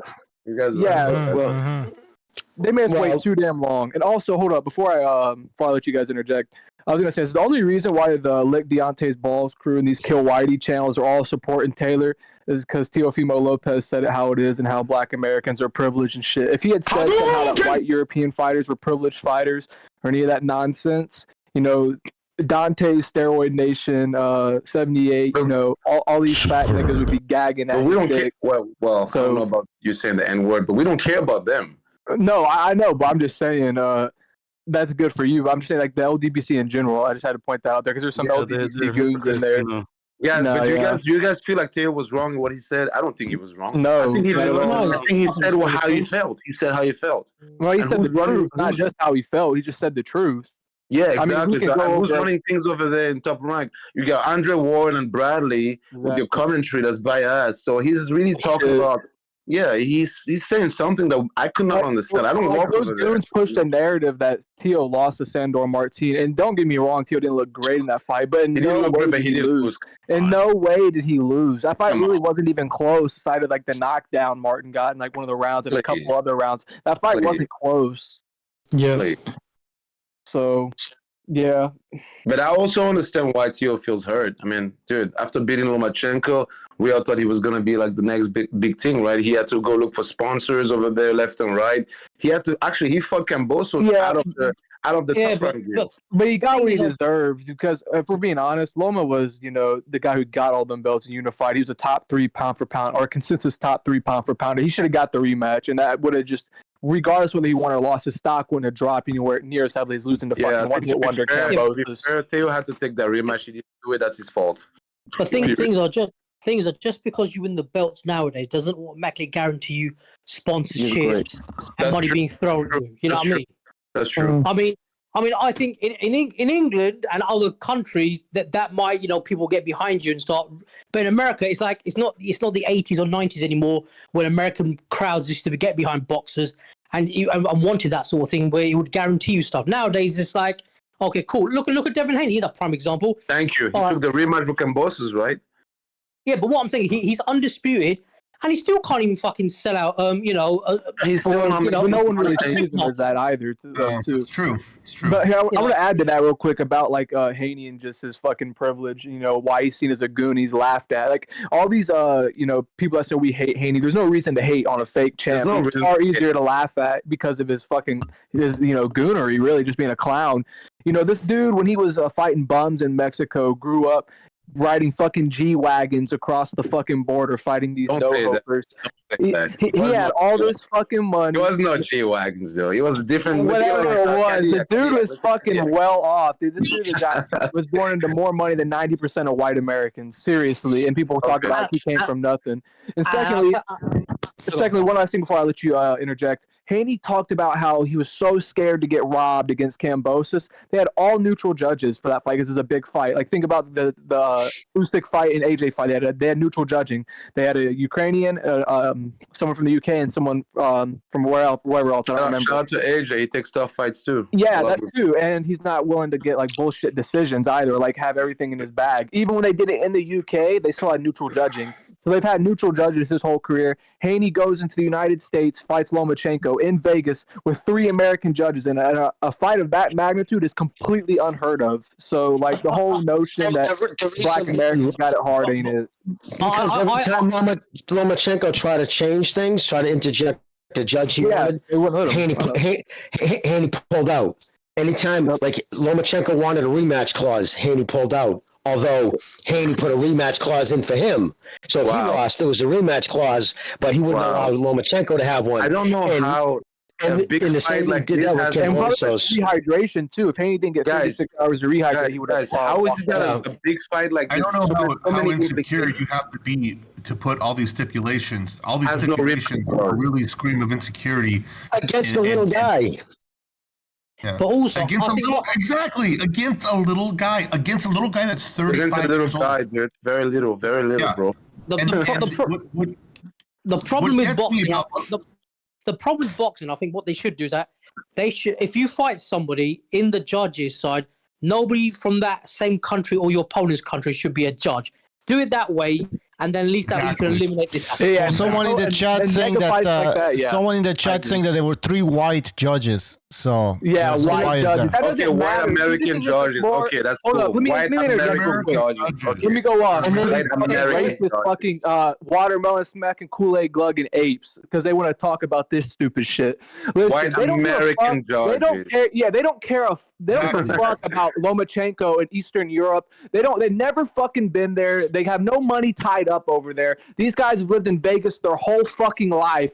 You know, giving privileged decisions to Black Americans. Andre fucking Ward. Now, Jermell Charlo was in Texas. God, guys! When we talk about Black privilege, can we leave Andre Ward out of that? Like, no, he is part of Black American privilege. You know, he's biracial. It don't matter. It fucking matters.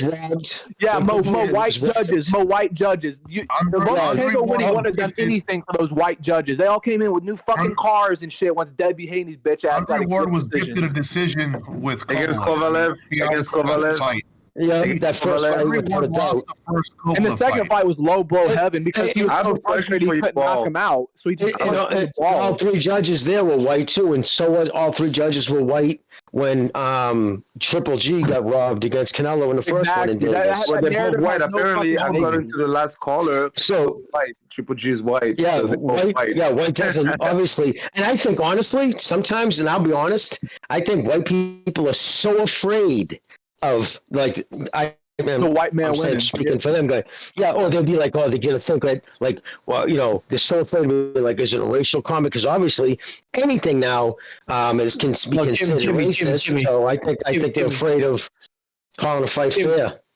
No, Jimmy, it's weak white people. Let's be honest, mate. Yes. That's a good pretext there with weak white people. Self-loathing. Fair, we have to start looking at things in terms of, like, can we start blaming the sport of boxing? Because when Canelo when GGG drew Canelo the first time, we all know GGG won that fight. What were the intangibles that made for them to think, okay, you know why? I know why. Canelo's younger and Canelo sells in America. GGG barely spoke English. So, you know, unless this thing's change, we're gonna keep looking at the same results, man. Vegas, you remember Vegas? Canelo's the whale. So when Canelo fights in Vegas, he draws guys who Exactly. like there's Japanese dudes who come in for his fights, like whales, guys who bet like $2 million fucking hands. They play baccarat too. They play that weird ass game. I've seen them in there. They spend $2 million on a hand. So these guys are fucking whales, and that's the kind of people Canelo brings in, right? So Vegas on financially, it's that's why you'll always see he's the A side in Vegas. So now my question's for Jimmy. If you were a judge, based on what you're assessing right now and what you can see, would you take a knee for the continuity? For example, like we all know GGG won. You're a judge. Would you say, okay, I'm gonna give it a draw just so we can get a rematch? Is that fair or no? Is that good for the sport or no? It depends. Is Jimmy getting a backhander? No, I'm saying. I think honestly, I just think I think they just thought Canelo was the popular one, and I don't know what they were thinking. I thought, well, you had Adelaide Bird, that broad. Her scorecard was literally filled out in her driveway before she fucking drove to the fucking. 10-2 Canelo. Yeah, 10-2 was insane. And let me just say one thing. We did get a rematch because of the draw. We got the rematch. We all love boxing, right? Isn't that the purpose of? Yeah, but if there was a competitive, they would have got the rematch anyways. Even if but the thing is, he would have got the rematch anyways. So it doesn't matter. 18 months. A year and a half to run it back. That was fucking insane. Well, that's because Canelo got popped. But let's not forget, GGG came there with 3 belts, guys. That's a lot. That's a lot of belts. But I'm saying, even if he got the decision he deserved, they still would have ran it back. It was a competitive fight, even though Triple G won. It was still relatively close enough. They were big enough games that it would have been a good fight for a rematch. Those both walked away with over $30 million each. That's goofy money. You know what I mean? I mean, I just want to say, in respect to Josh Taylor versus Teo. Josh Taylor, due to his terrible last match against Catterall, let's be honest, Josh lost. He now also has to make it up by putting on a very good performance against Teo, and potentially whoever, if he wants to. I mean, apparently saying Devin Haney now might fight the winner of Teo Josh. So Josh can't afford to have a shit match one more time against Teo, because look, he done very good. Well, he done very good. He done very good to win the undisputed Muhammad Ali trophy. You know, if you think about the 4 opponents he beat, they had a combined record for 136-1. Then he had a shit match against Catterall. He lost it. He even admits himself that he done a terrible match. You gone. My point about why Josh looks so bad against Catterall, you have to look at the battles he's went through. This guy fought the best of the best of the best back to back. But also, he Josh said he didn't take that fight He took him lightly, had a bad weight cut. He just didn't take Catterall seriously too. It was just a bad night. It was his fault. Credit. To me, you guys want me to talk about the ways yet? I feel like Catterall, if Catterall doesn't knock him out, sorry, brother, because this guy just fought the best of the best of the best. Just because he slipped out one night, you think that fight was actually a lot closer than the Haney Loma fight. Which, like, I know people want to say, "Oh, he got robbed so easily." If you gave Catterall the decision, that's fine. But that wasn't. That fight was fucking to the wire, because Catterall let off in the last 2 or 3 rounds when he was clearly ahead. He made that fight way too competitive at the end of the fight. Like, to be honest, that fight was far let's be closer honest. than fucking Within the last year, guys, let's be very honest. Within the last year, besides Lomachenko and Teo, like, who the hell is fighting the best? Josh is the only one doing it. So if he has, I'm sorry. Let's give him a little bit. He should be given a gift, but if it's a close fight where it's actually really, really fucking close, and he gets the benefit of the doubt, it's like, yeah, it sucks. Catterall can continue to fight and earn his shot back at him. You know, it's not like Catterall doesn't have another chance. And if he doesn't believe he really lost a fight, it shouldn't really affect him in any way. So there's that, I guess. I mean, he has a chance to continue. He needs to stop fighting these fucking 10-round fights against these fucking British, no-hopers and shit, and start to actually, beat contenders at the world level. Right. Or make it super overseas, something like that. And yeah, if he can beat those guys, fuck yeah, he gets a shot at Josh Taylor again. Well, you say that, but Josh Taylor, I mean, they're saying that if Taylor beats Teo, then Devin Haney, as Bob Arum says, you can have the Stevenson-Lomachenko fight. I don't want to. I mean, I don't mind seeing Devin get his head cracked and give him a fucking 10-round. Because Josh ain't some dude that's going to stand there taking Devin Haney's shit like Lomachenko did in the pre-build up. You know what I mean? And Yeah, I don't trust think me, the fight will actually happen. I don't think Devin Haney's gonna fight any of those guys for another 2 or 3 years. To be honest with you, he's Why definitely not? I not. mean, he's going up to 140. He has no choice. Yeah, but he's not gonna fight them. I'm telling you, he's not. Within He's 2 not to 3 years, who else He's is gonna there? say we can't agree on terms. He's gonna feign like he's an A side. It's not gonna happen. I'm telling you, it's not gonna happen. Yeah, he's going to pull in Mayweather. I feel like he's going to do the same. Yeah, but he ain't gonna get no bank though, is he? What's he gonna hope than not fighting these people? He's not gonna get the money. He's not gonna get the cheddar for that, then is he? No, but here's a question I'd like to talk about. No, guys. He's the former undisputed champion, quote unquote. He just beat Lomachenko, quote unquote. So he has leverage. So he can go. No, fight. but he doesn't. Though not at 140. He has no belts, and no one took him seriously. He did like 150,000 pay-per-view buys and got booed out of his own pay-per-view for sure is hometown. weak. The He's not going to be the A side in anything. And if he tries to claim that he is, he's just going to price himself out and duck. Like if we're going to call it what it is. If he asks for 50-50 against Josh Taylor, Regis Prograis, any of that shit, then he's ducking them. He doesn't want to. Yeah, the champ. I actually think Taylor will move up. I think Taylor will move up after this fight, and I think that WBO. I don't know, but he looked. Taylor gotta go 147. Taylor gotta go 147, bro. Come on. Yeah, I think he should go for it. I like to see him fight. Did you guys talk about the fight? If you think about it, if Crawford does beat Spence and gets the undisputed, there's nothing to stop then Crawford fighting for the 154, the next fight undisputed. So they could leave all those belts open for everybody then, isn't it? And also, people don't realize Spence may go undisputed too. He's got 3 belts. He only needs 1. Okay, so for everybody who's over here saying on the panel, oh, the fight is good, he may go undisputed. I don't know if he will, but he may, and that's a big deal. Yeah, fuck that fight, bro. So who might about the wings though? He said, I mean, I'm more excited for this fight than the Spence fight, to be honest. The one coming up tomorrow. I mean, it's still a damn good fight. It just took too long. We don't know if Crawford's still his best because I mean, he knocked out Ivanesian, but that dude wasn't like this dangerous fucking killer. He was just a perennial contender. So we don't know if he's got the same legs. You know, if Spence wins against it was a big disappointment to see Crawford fight someone like Avanesian. It's a sport of business. It's a sport of boxing, guys. You guys got to move on from that. They got to put names. They got to make money for their families. Okay, so what I'm saying is nobody can say nothing though, because if Spence beats Crawford, what is gonna be your excuse? No. He would be a top 5 pound-for-pound fighter. Nobody's saying Spence can't win the fight. I would have him on my top 5. He's 32. He's not Canelo's. I got a question. If Crawford wins or Spence wins, and then they fight Charlotte 154 and win at 154, then what happens to either of them but pound for pound? I mean, they've got to be top 3 at that point, isn't it? You know what? I just feel like we're underestimating these 2 guys. They're really. I feel like they're great boxers. This fight, like we all know, this fight should have happened years ago. What I'm thinking is, like, listen. What I'm afraid of is I'm going for Crawford, but what I'm afraid of is that Father Time could come knocking at any moment now. The guy's not a spring chicken, and the other guy, his inactivity is a big issue. Aside from the car and his party life. Him partying and crashing cars, that's another entirely different issue. But hold on. Right now what we're facing two different issues here. One guy is Father Time, the other guy is his lifestyle out of the ring. Crawford loves boxing, he lives boxing. The other guy likes to get drunk and do whatever the fuck he likes to get drunk. His inactivity is a big issue. I rephrase.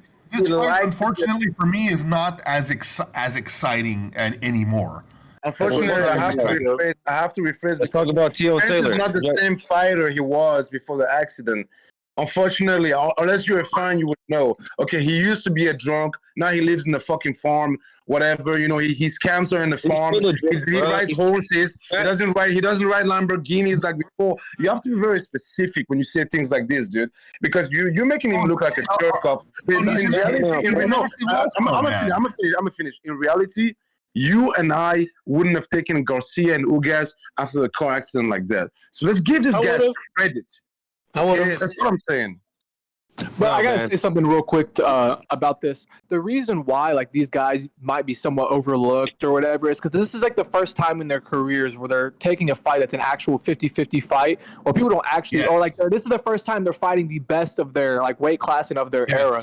Loma had already done this against Linares. He did it against Tio. He fought Haney. He had done this multiple times in a weight class he didn't belong in. This is the first time these guys have finally stepped up. No. Everyone's fans can beat Kell Brook, Sean Porter, Sean Porter. You guys. Porter was a very beatable fighter on his way out. Danny Garcia. Oh my God! All right, guys. Why everybody's yelling? Come on. Okay. But listen, let me go about Danny Garcia since you want to gag on him so much about how great of a win that was. Was it a good win? Of course it wasn't a great win. You gotta remember, he came from a car accident, bro. What would you do? Bro, he had a fucking car accident with no broken bones. He was drunk and limp. He got lucky. He was out of the hospital. Brother. I don't care. Listen. It doesn't even matter. He wasn't fucking.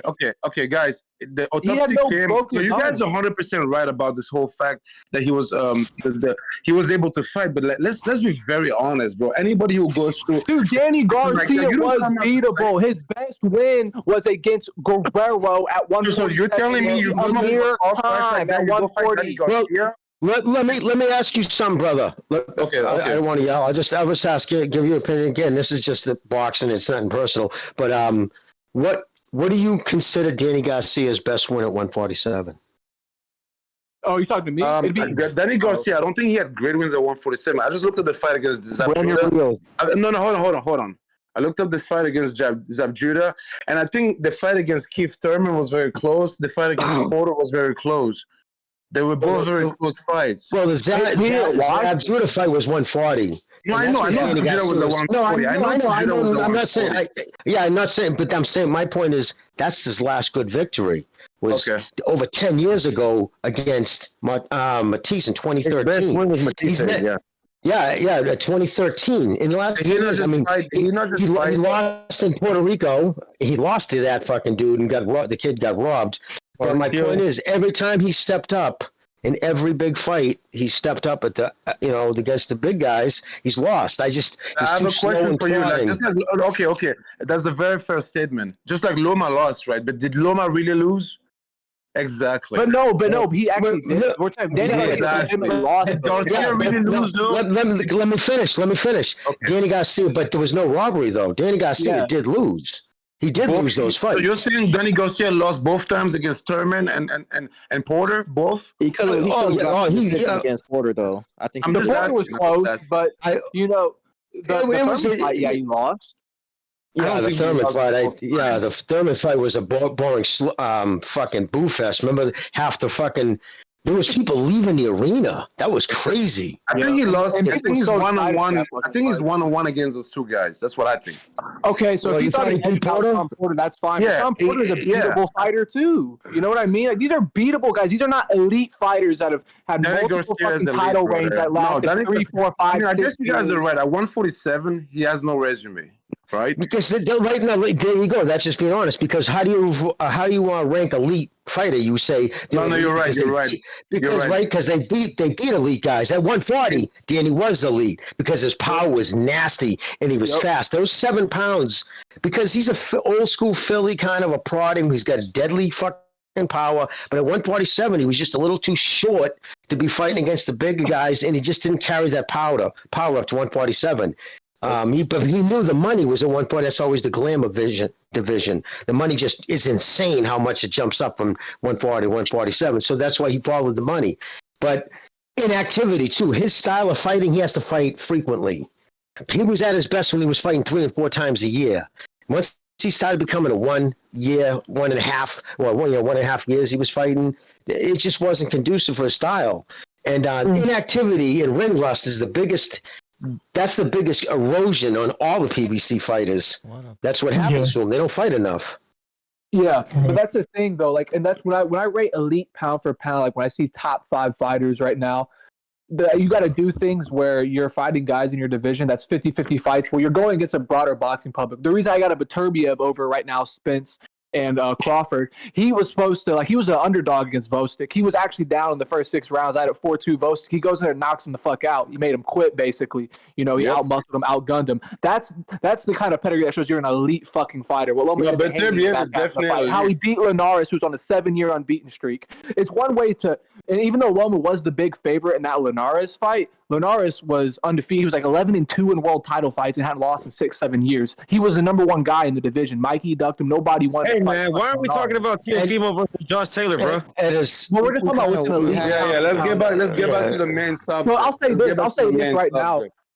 this right now. Because I feel like America is going to be shocked tomorrow, man. I think Teo wins, guys. He I could. just don't know what I'm it is. leaning towards Taylor. I just don't know what it is. So if Teo wins, he's a number. Well, if we assume Loma retires, he's number 5 on my pound for pound list. I mean, dude, the dude I would was put him never above Bud and Spence until they fight each other in the winter fights. I would have Teo above Bud. Put it this way: if Josh raises an interesting. That raises a good question, you guys, and I would like to know from all of you guys this question: if Teofimo Lopez wins in a dominant fashion or TKOs or whatever, he's not going to be dominant. Put him in the pound for pound? Where do you guys put him? He's wins over the best lightweight and super lightweight of his era. You have to have him in your top 5. There's no way Teo can be dominant against Josh Taylor. But even if he wins a close fight, he's still up there. We're saying if he pulls this off, if he wins, hold on, you guys. If he does win this fight, where do you guys put him in the pound for pound list? Like, I mean, you know what's up, guys. You know, to be very fair, I know I'm talking a lot, but there's other guys in the panel. Right? Sorry, I mean, okay, whoever needs to speak can speak. Let him talk.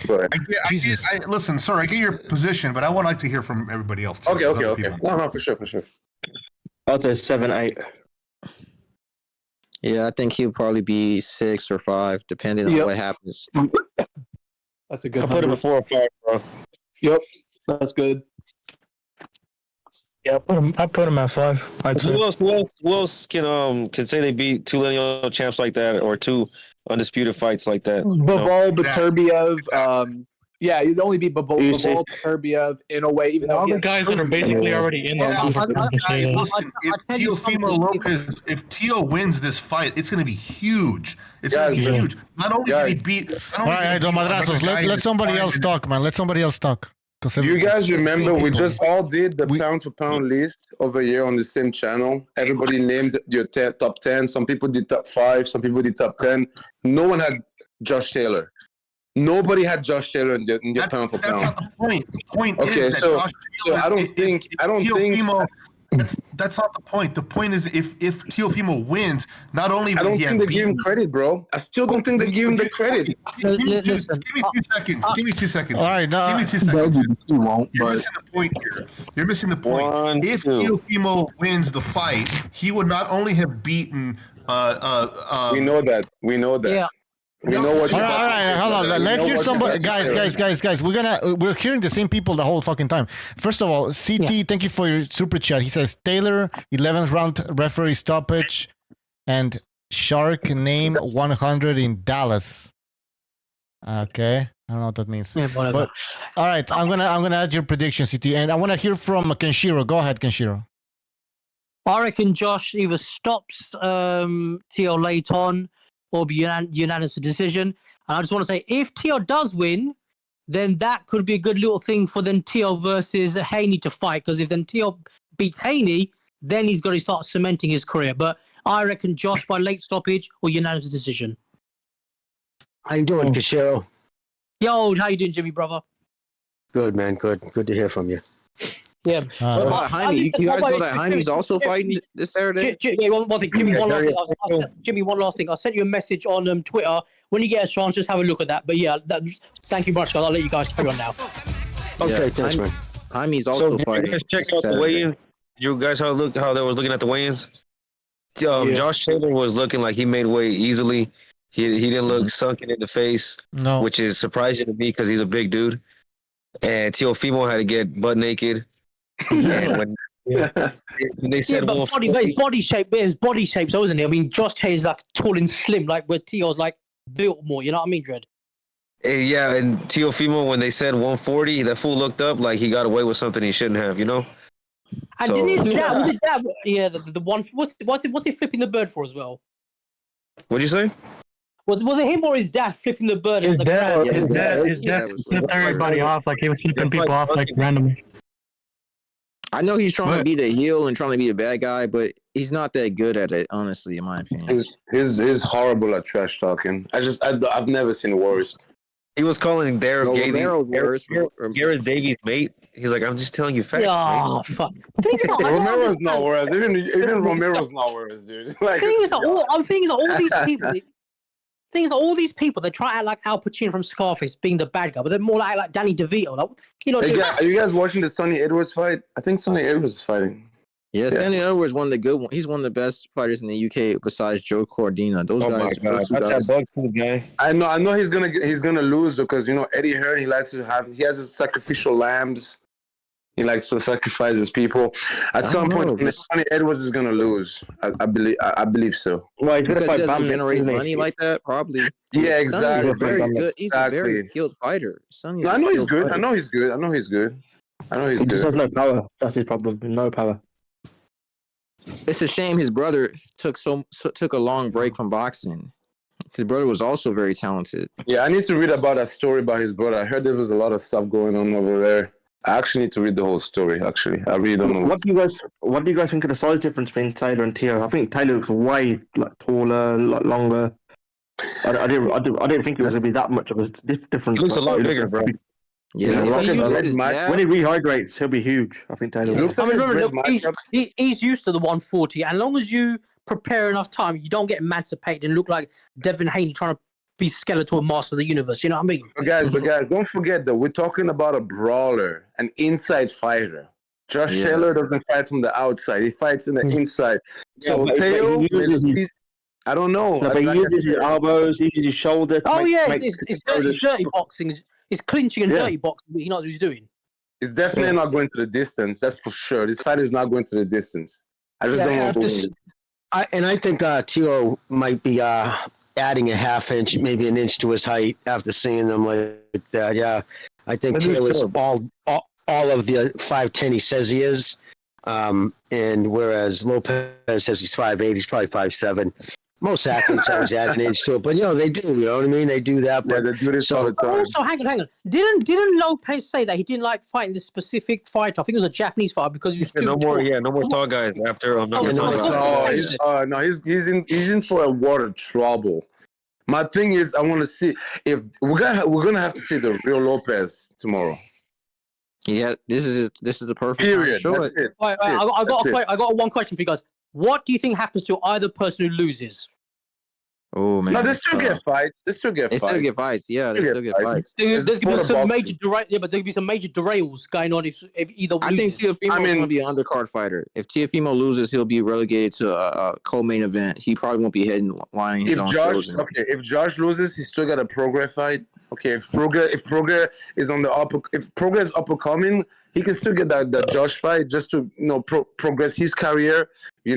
Josh can fight Haney and lose too. There's so many. I'm thinking Josh is on the back heel. I may be wrong. Because the undisputed, he's way too undisputed. His road to undisputed was not. Let Jimmy go. Let Jimmy talk. You could finish what he was saying. Thank you, brother. But I was going to say real quick. It depends, right? I mean, at the end of the day, if these guys beat the bag out of each other, if it's one of those fights where you're standing up at the end and everybody's giving them a standing ovation, let's hear it with these guys. Both cut up and beat up. If they both gave it their all, my thing is this: I don't give a fuck win, lose, or draw. At the end of the day, if you gave it your all in that fucking ring, I'm a fan. So both of them could either win or lose, and the stock could rise if they both fought excellent and both left it in the ring. You know what I'm saying? Let's just hope that happens. That way, no matter who loses, their stock could still rise. Do you mean like Gaddy and Ward type thing? Yep. Exactly. Yeah. I went into that fight hating Gaddy, hating that motherfucker. Right into that first fight, and then when we drove her to the hospital that night, man, I was like, by the end of the fight, I was just wanting him to stop it. I was like, that's enough, man. I gained so much respect for him. It was crazy.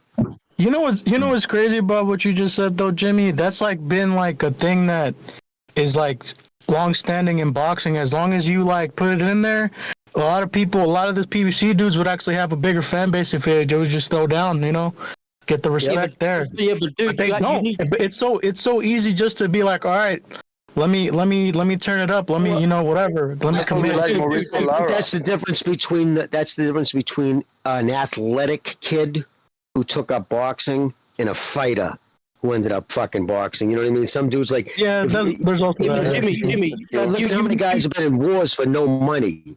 Like if you guys knew what Mickey was getting paid, to be in that first war with, I mean, fighter of the year 3 years in a row, and he wasn't making shit.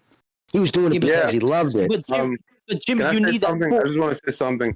I feel like sometimes, like for example, when Lomachenko fought Ortiz, everybody is so surprised at the outcome. Like, oh, Lomachenko didn't knock Ortiz out. Why should he care about this fight? This guy has boxed his whole life. He has so many amateur fights. Ortiz is just like a preparation for him coming from the war.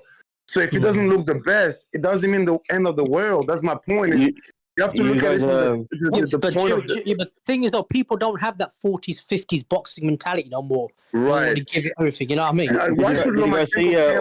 This is just a warm-up for him. So he may not look the best against Ortiz, but look at what he did against Haney, though. Exactly.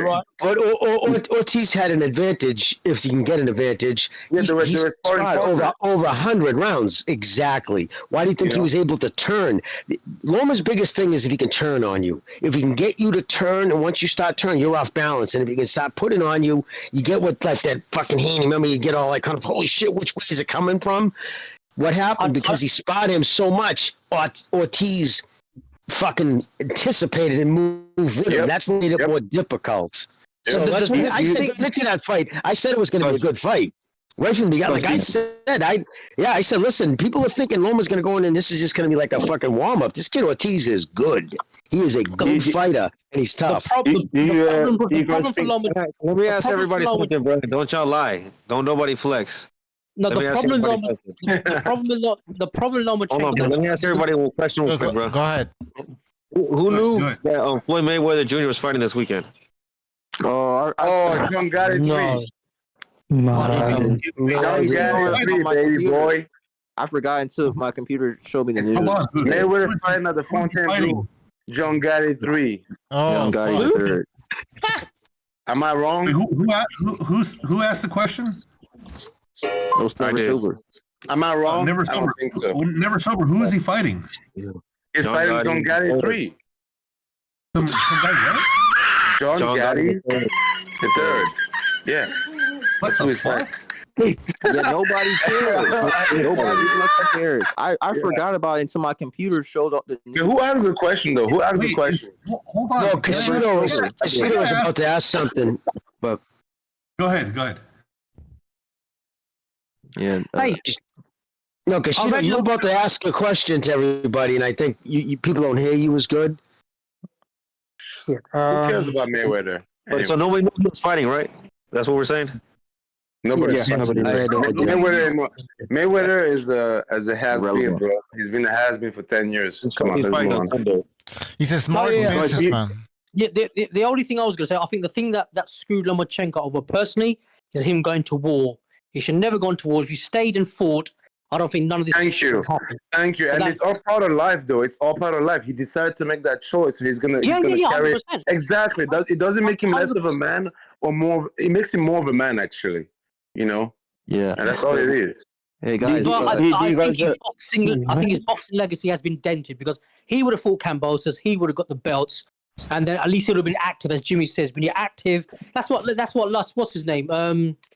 What's his blood? The boxers. I can't remember his fucking name. But what I'm trying to say, when you're not active, that's the problem. You know what I'm saying?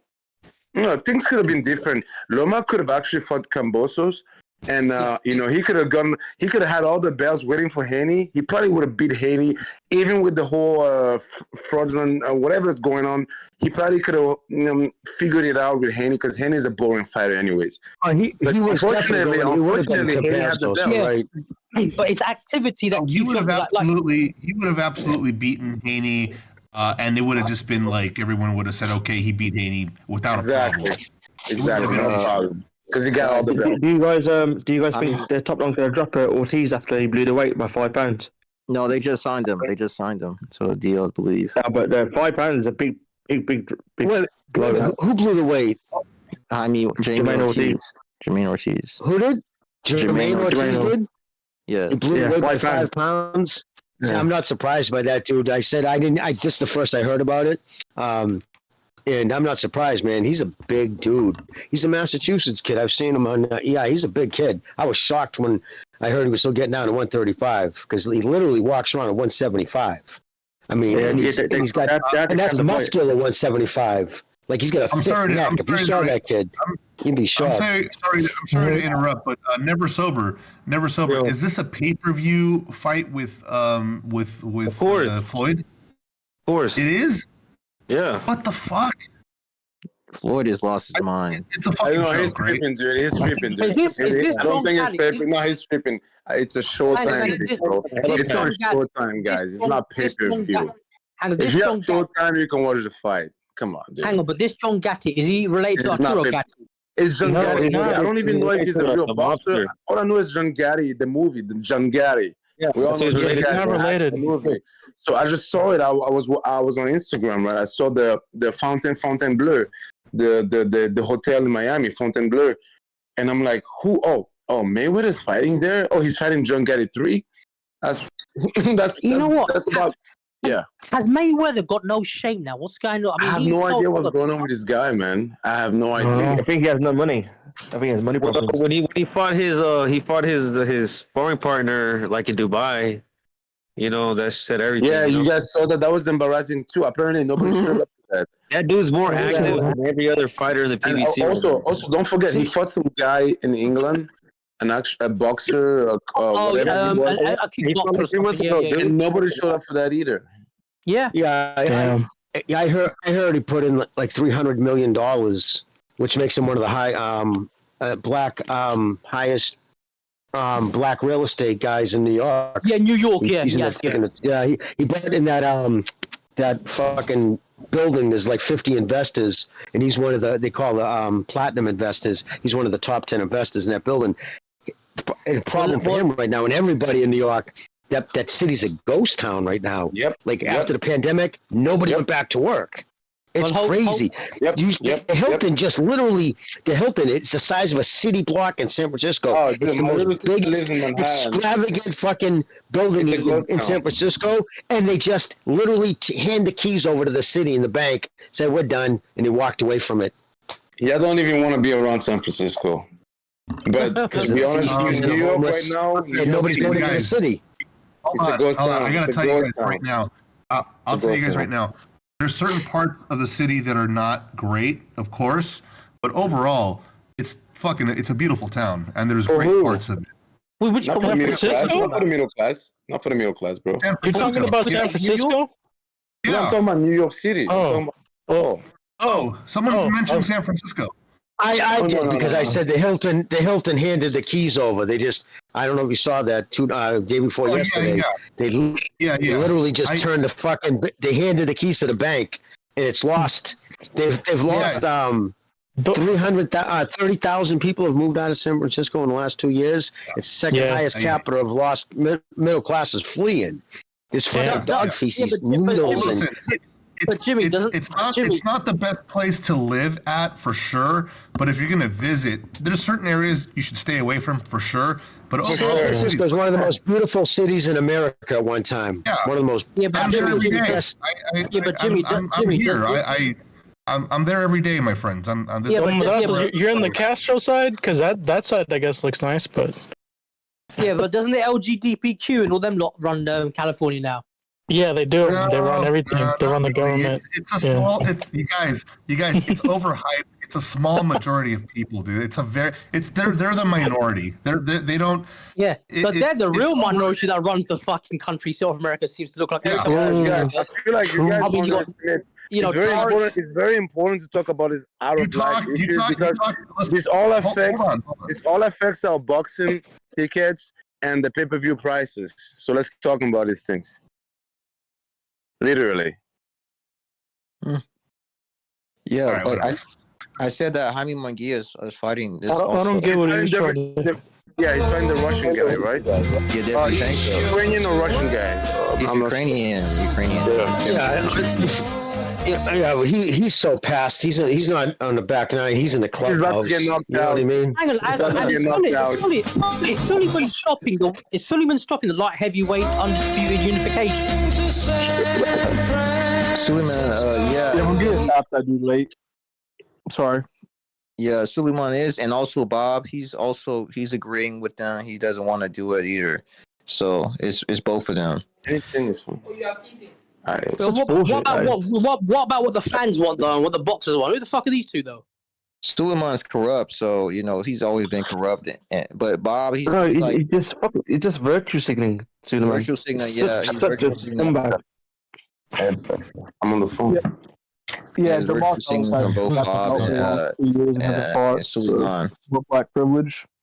Yeah, but I wonder, you guys think Jaime Munguia is going to fight Canelo later this year? Oh, please. He's going to fight Canelo in 10 years. Canelo in 10 years. No, they're trying to get Canelo to fight Charlo at 168 on September the 16th.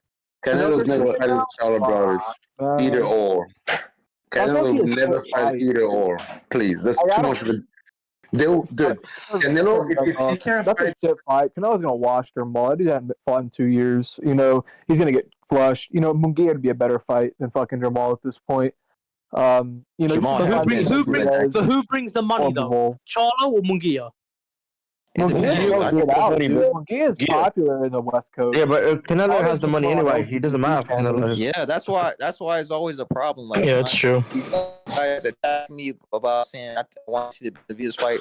All they do is attack me. I'm like, what's the problem? He's going to get the money anyway.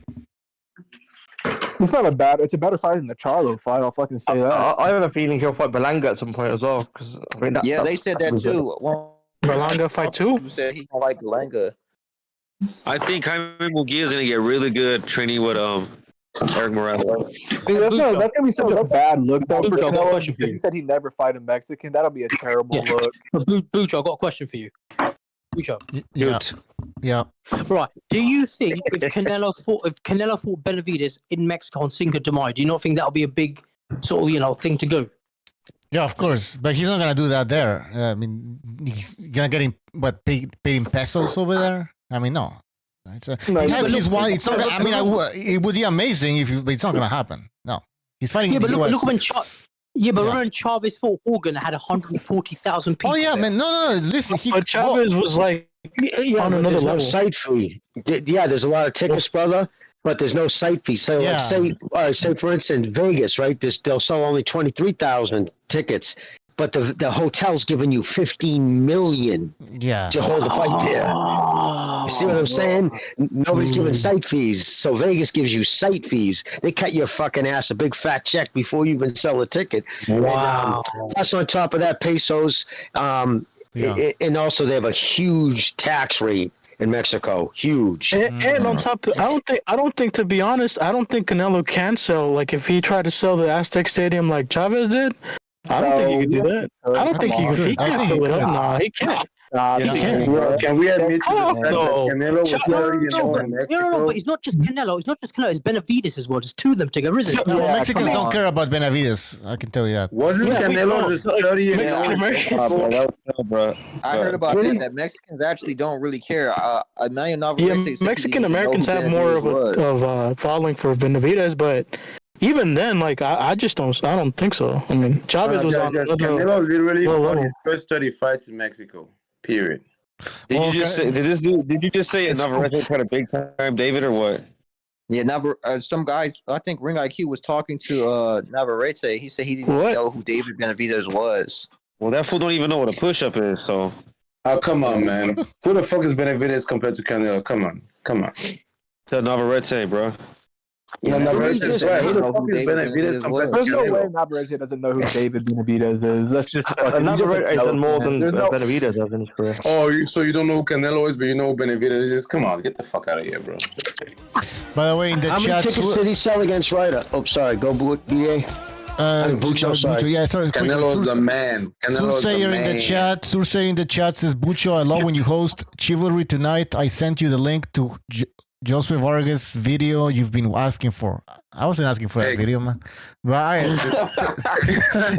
I don't remember that, man. Maybe I did. Okay, anyways, talk to me on private, and we will. Canelo sells Tecates. Tecates. Canelo can sell. Didn't Canelo sell out that stadium in Guadalajara? Only that one. It's like Joshua, man. So he could sell the Aztec Stadium for sure. I think the only reason he sold it out.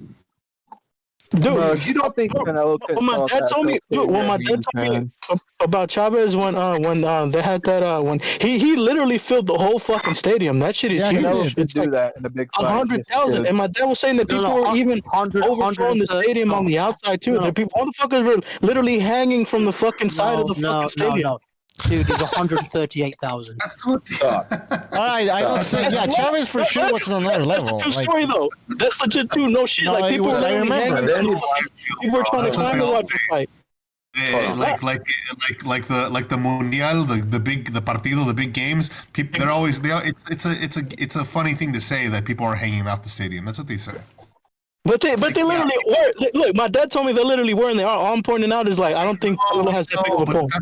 It's like the Lakers won the championship in the bubble, bro. It's the same fucking bullshit, dude. Do you know like Canelo's like the Pacquiao in the Philippines, where like crime slows down and like half the country watches him fight whenever he fights in Mexico.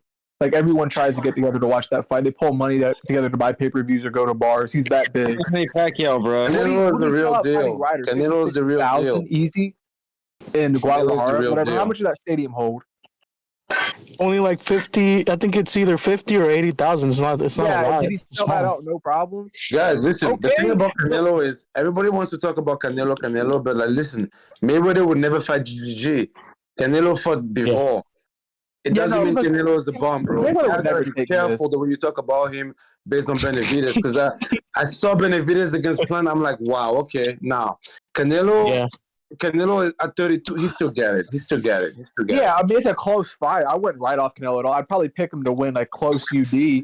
But he does have problems, man. This back half of the fight, he loads up too much. He doesn't throw combinations anymore, and he's trying to be this fucking power puncher when he's like always been a boxer puncher. And if he goes away from that style, he struggles against elite fighters. Yeah, but then guys, Benavidez has never been hit back. That's the problem. Yeah, that's true. That's what I keep saying. And by the way, I posted a poll a few days ago, or maybe a week ago. Who wins, Benavidez or Bivol? I think 70% of you guys said Bivol. 70%. I think Bivol will be white. Murders Benavidez. Bivol has mastered the art of the UD. He knows how to do it. Bivol would KO Benavidez. Oh, I don't know. I think he easily wins. I don't know if Have we seen his chin tested yet? Has anyone seen his chin tested? All I can tell you is that he got dropped by Garvel, a C-level fighter. Yeah, but he was like 21 or 22 years old. You know, in the rematch, he won every round. Yeah, true, but has Canelo got hurt when he was 19. Canelo got the guy has not. Listen, we're talking about a guy. We're talking about a guy that has not been tested at all. Nice chin, you're right. I would say. He did look. What I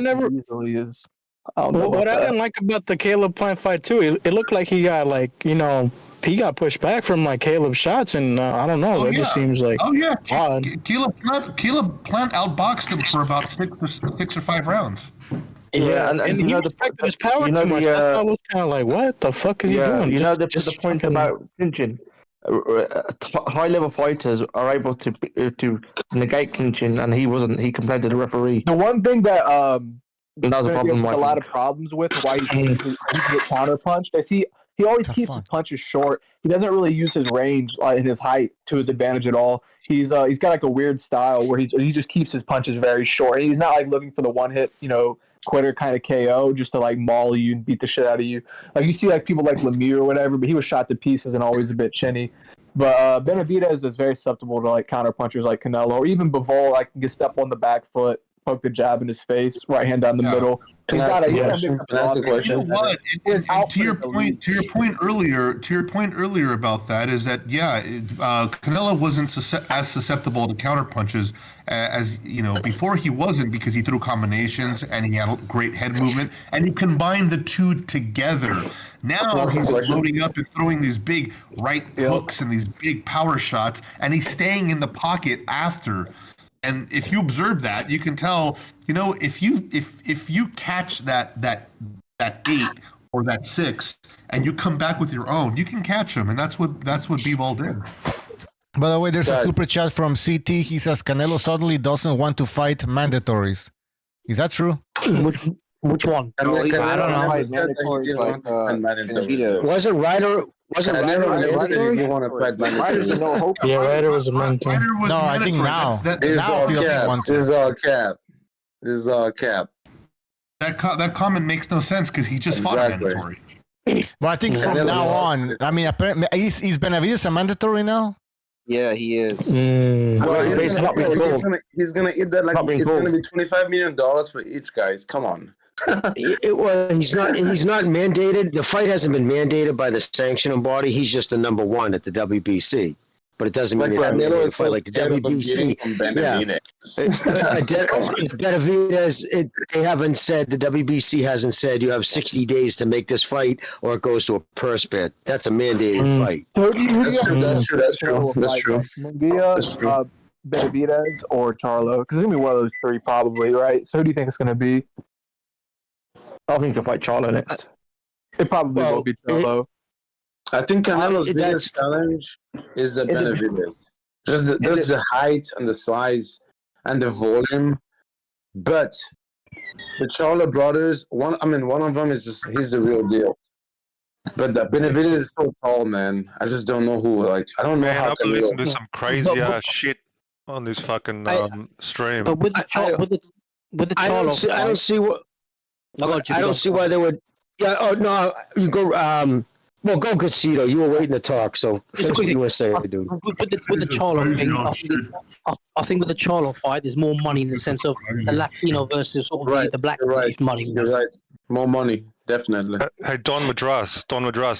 Did I hear you say, maybe I'm a bit delusional, did I hear you say you think Bivol stops Benavidez? Is that what I heard? You are delusional. Are you on drugs again? Are you on drugs again? Is that your problem? Yes, absolutely, yes. Oh.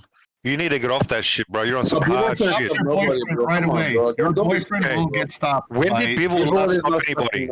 When did Bivol last stop anybody? It would be a really sad day, because then you'll feel his dick go limp in your ass. When did Bivol last stop anybody? If you want to talk stuff, at least make some sense. Don't just roll. Talking with you make absolutely no sense. So, but I don't say crazy shit like, Bivol going to stop Benavidez. Bivol doesn't stop anybody. Listen, Bivol can stop Benavidez. That's for sure. Not bad. I'm chilling. He will school Benavidez, though. He will school Benavidez. He would take Benavidez to school, but stop him, impossible. Mirage, Benavidez is a tough kid. Yeah, Bivol's not going to stop him. We don't know. His chin hasn't been tested yet. We don't. What do you mean hasn't been tested? He's had 27 pro fights.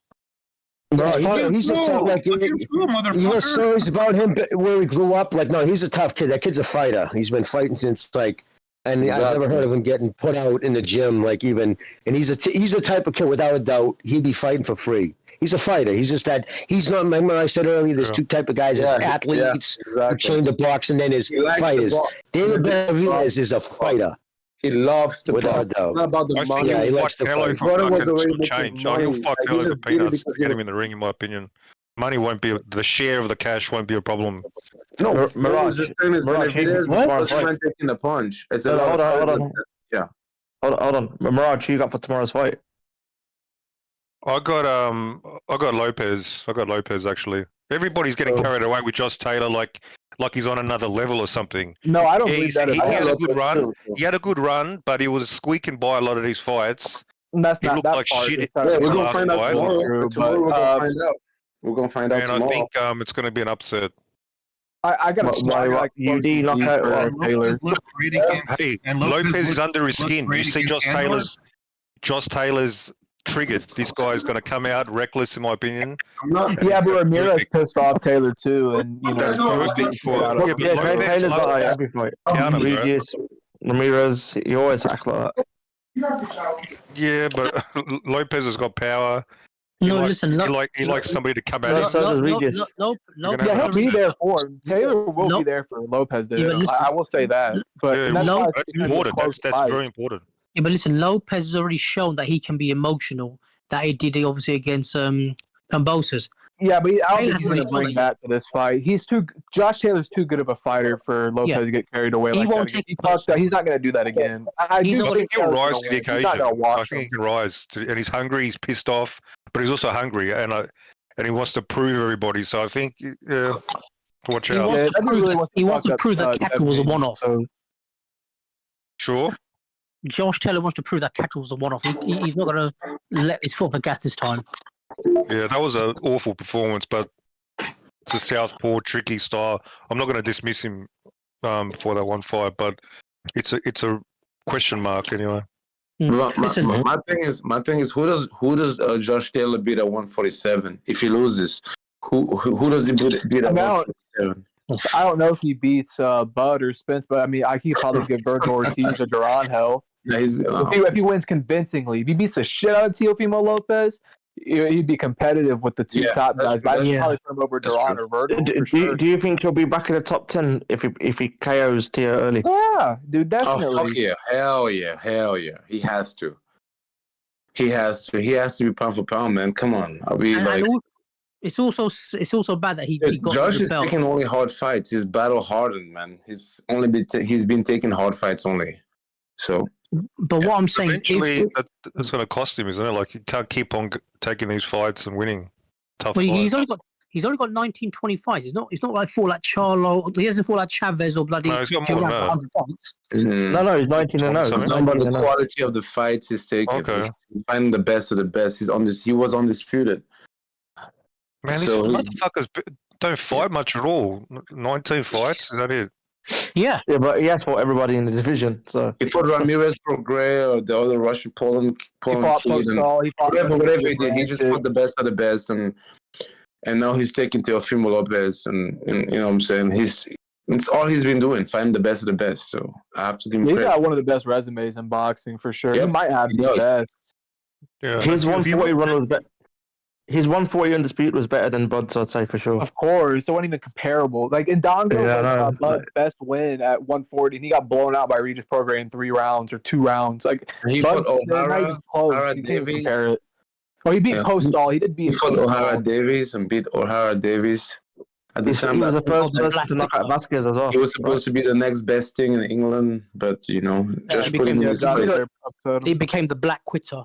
Exactly. Like if you add up the guys he fought, right? I think at one point it was like hundreds of wins with 3 losses. Like he was beating undefeated. He went on a crazy If you include Teofimo Lopez, it's 182 losses in his last 7 fights.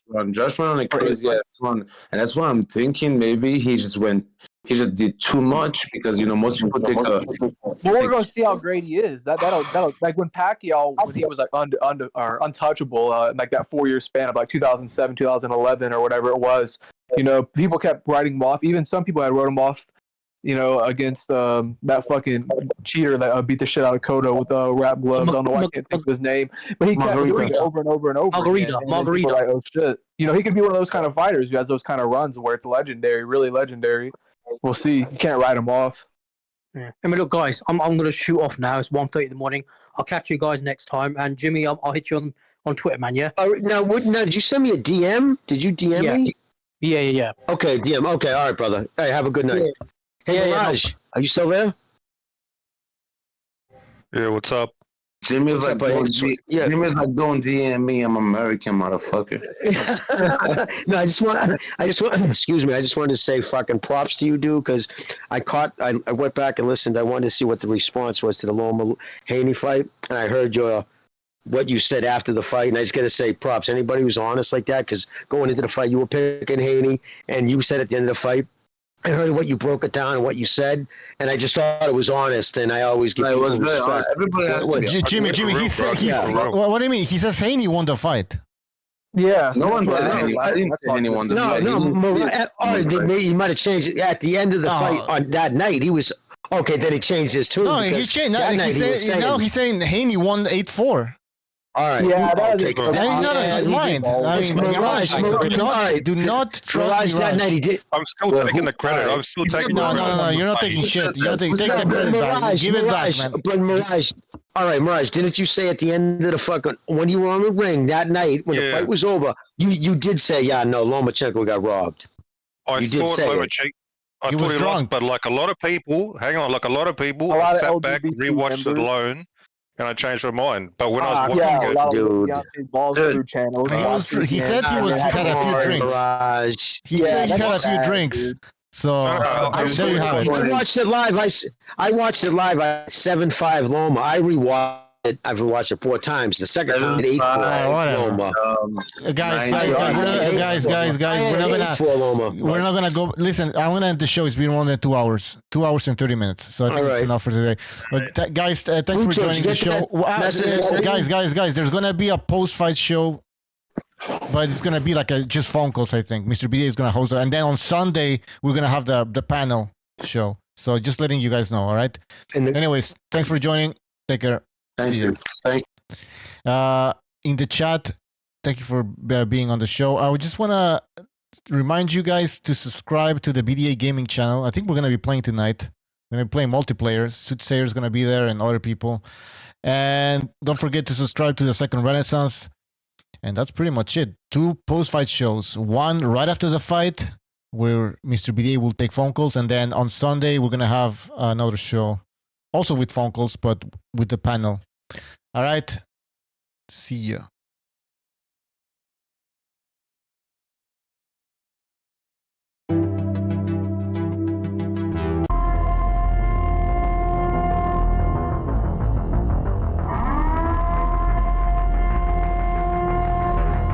Listos pe los chingazos. Listos pe los chingazos.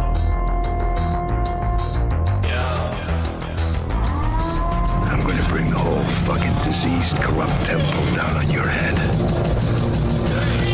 It's got to be biblical. Welcome to our show.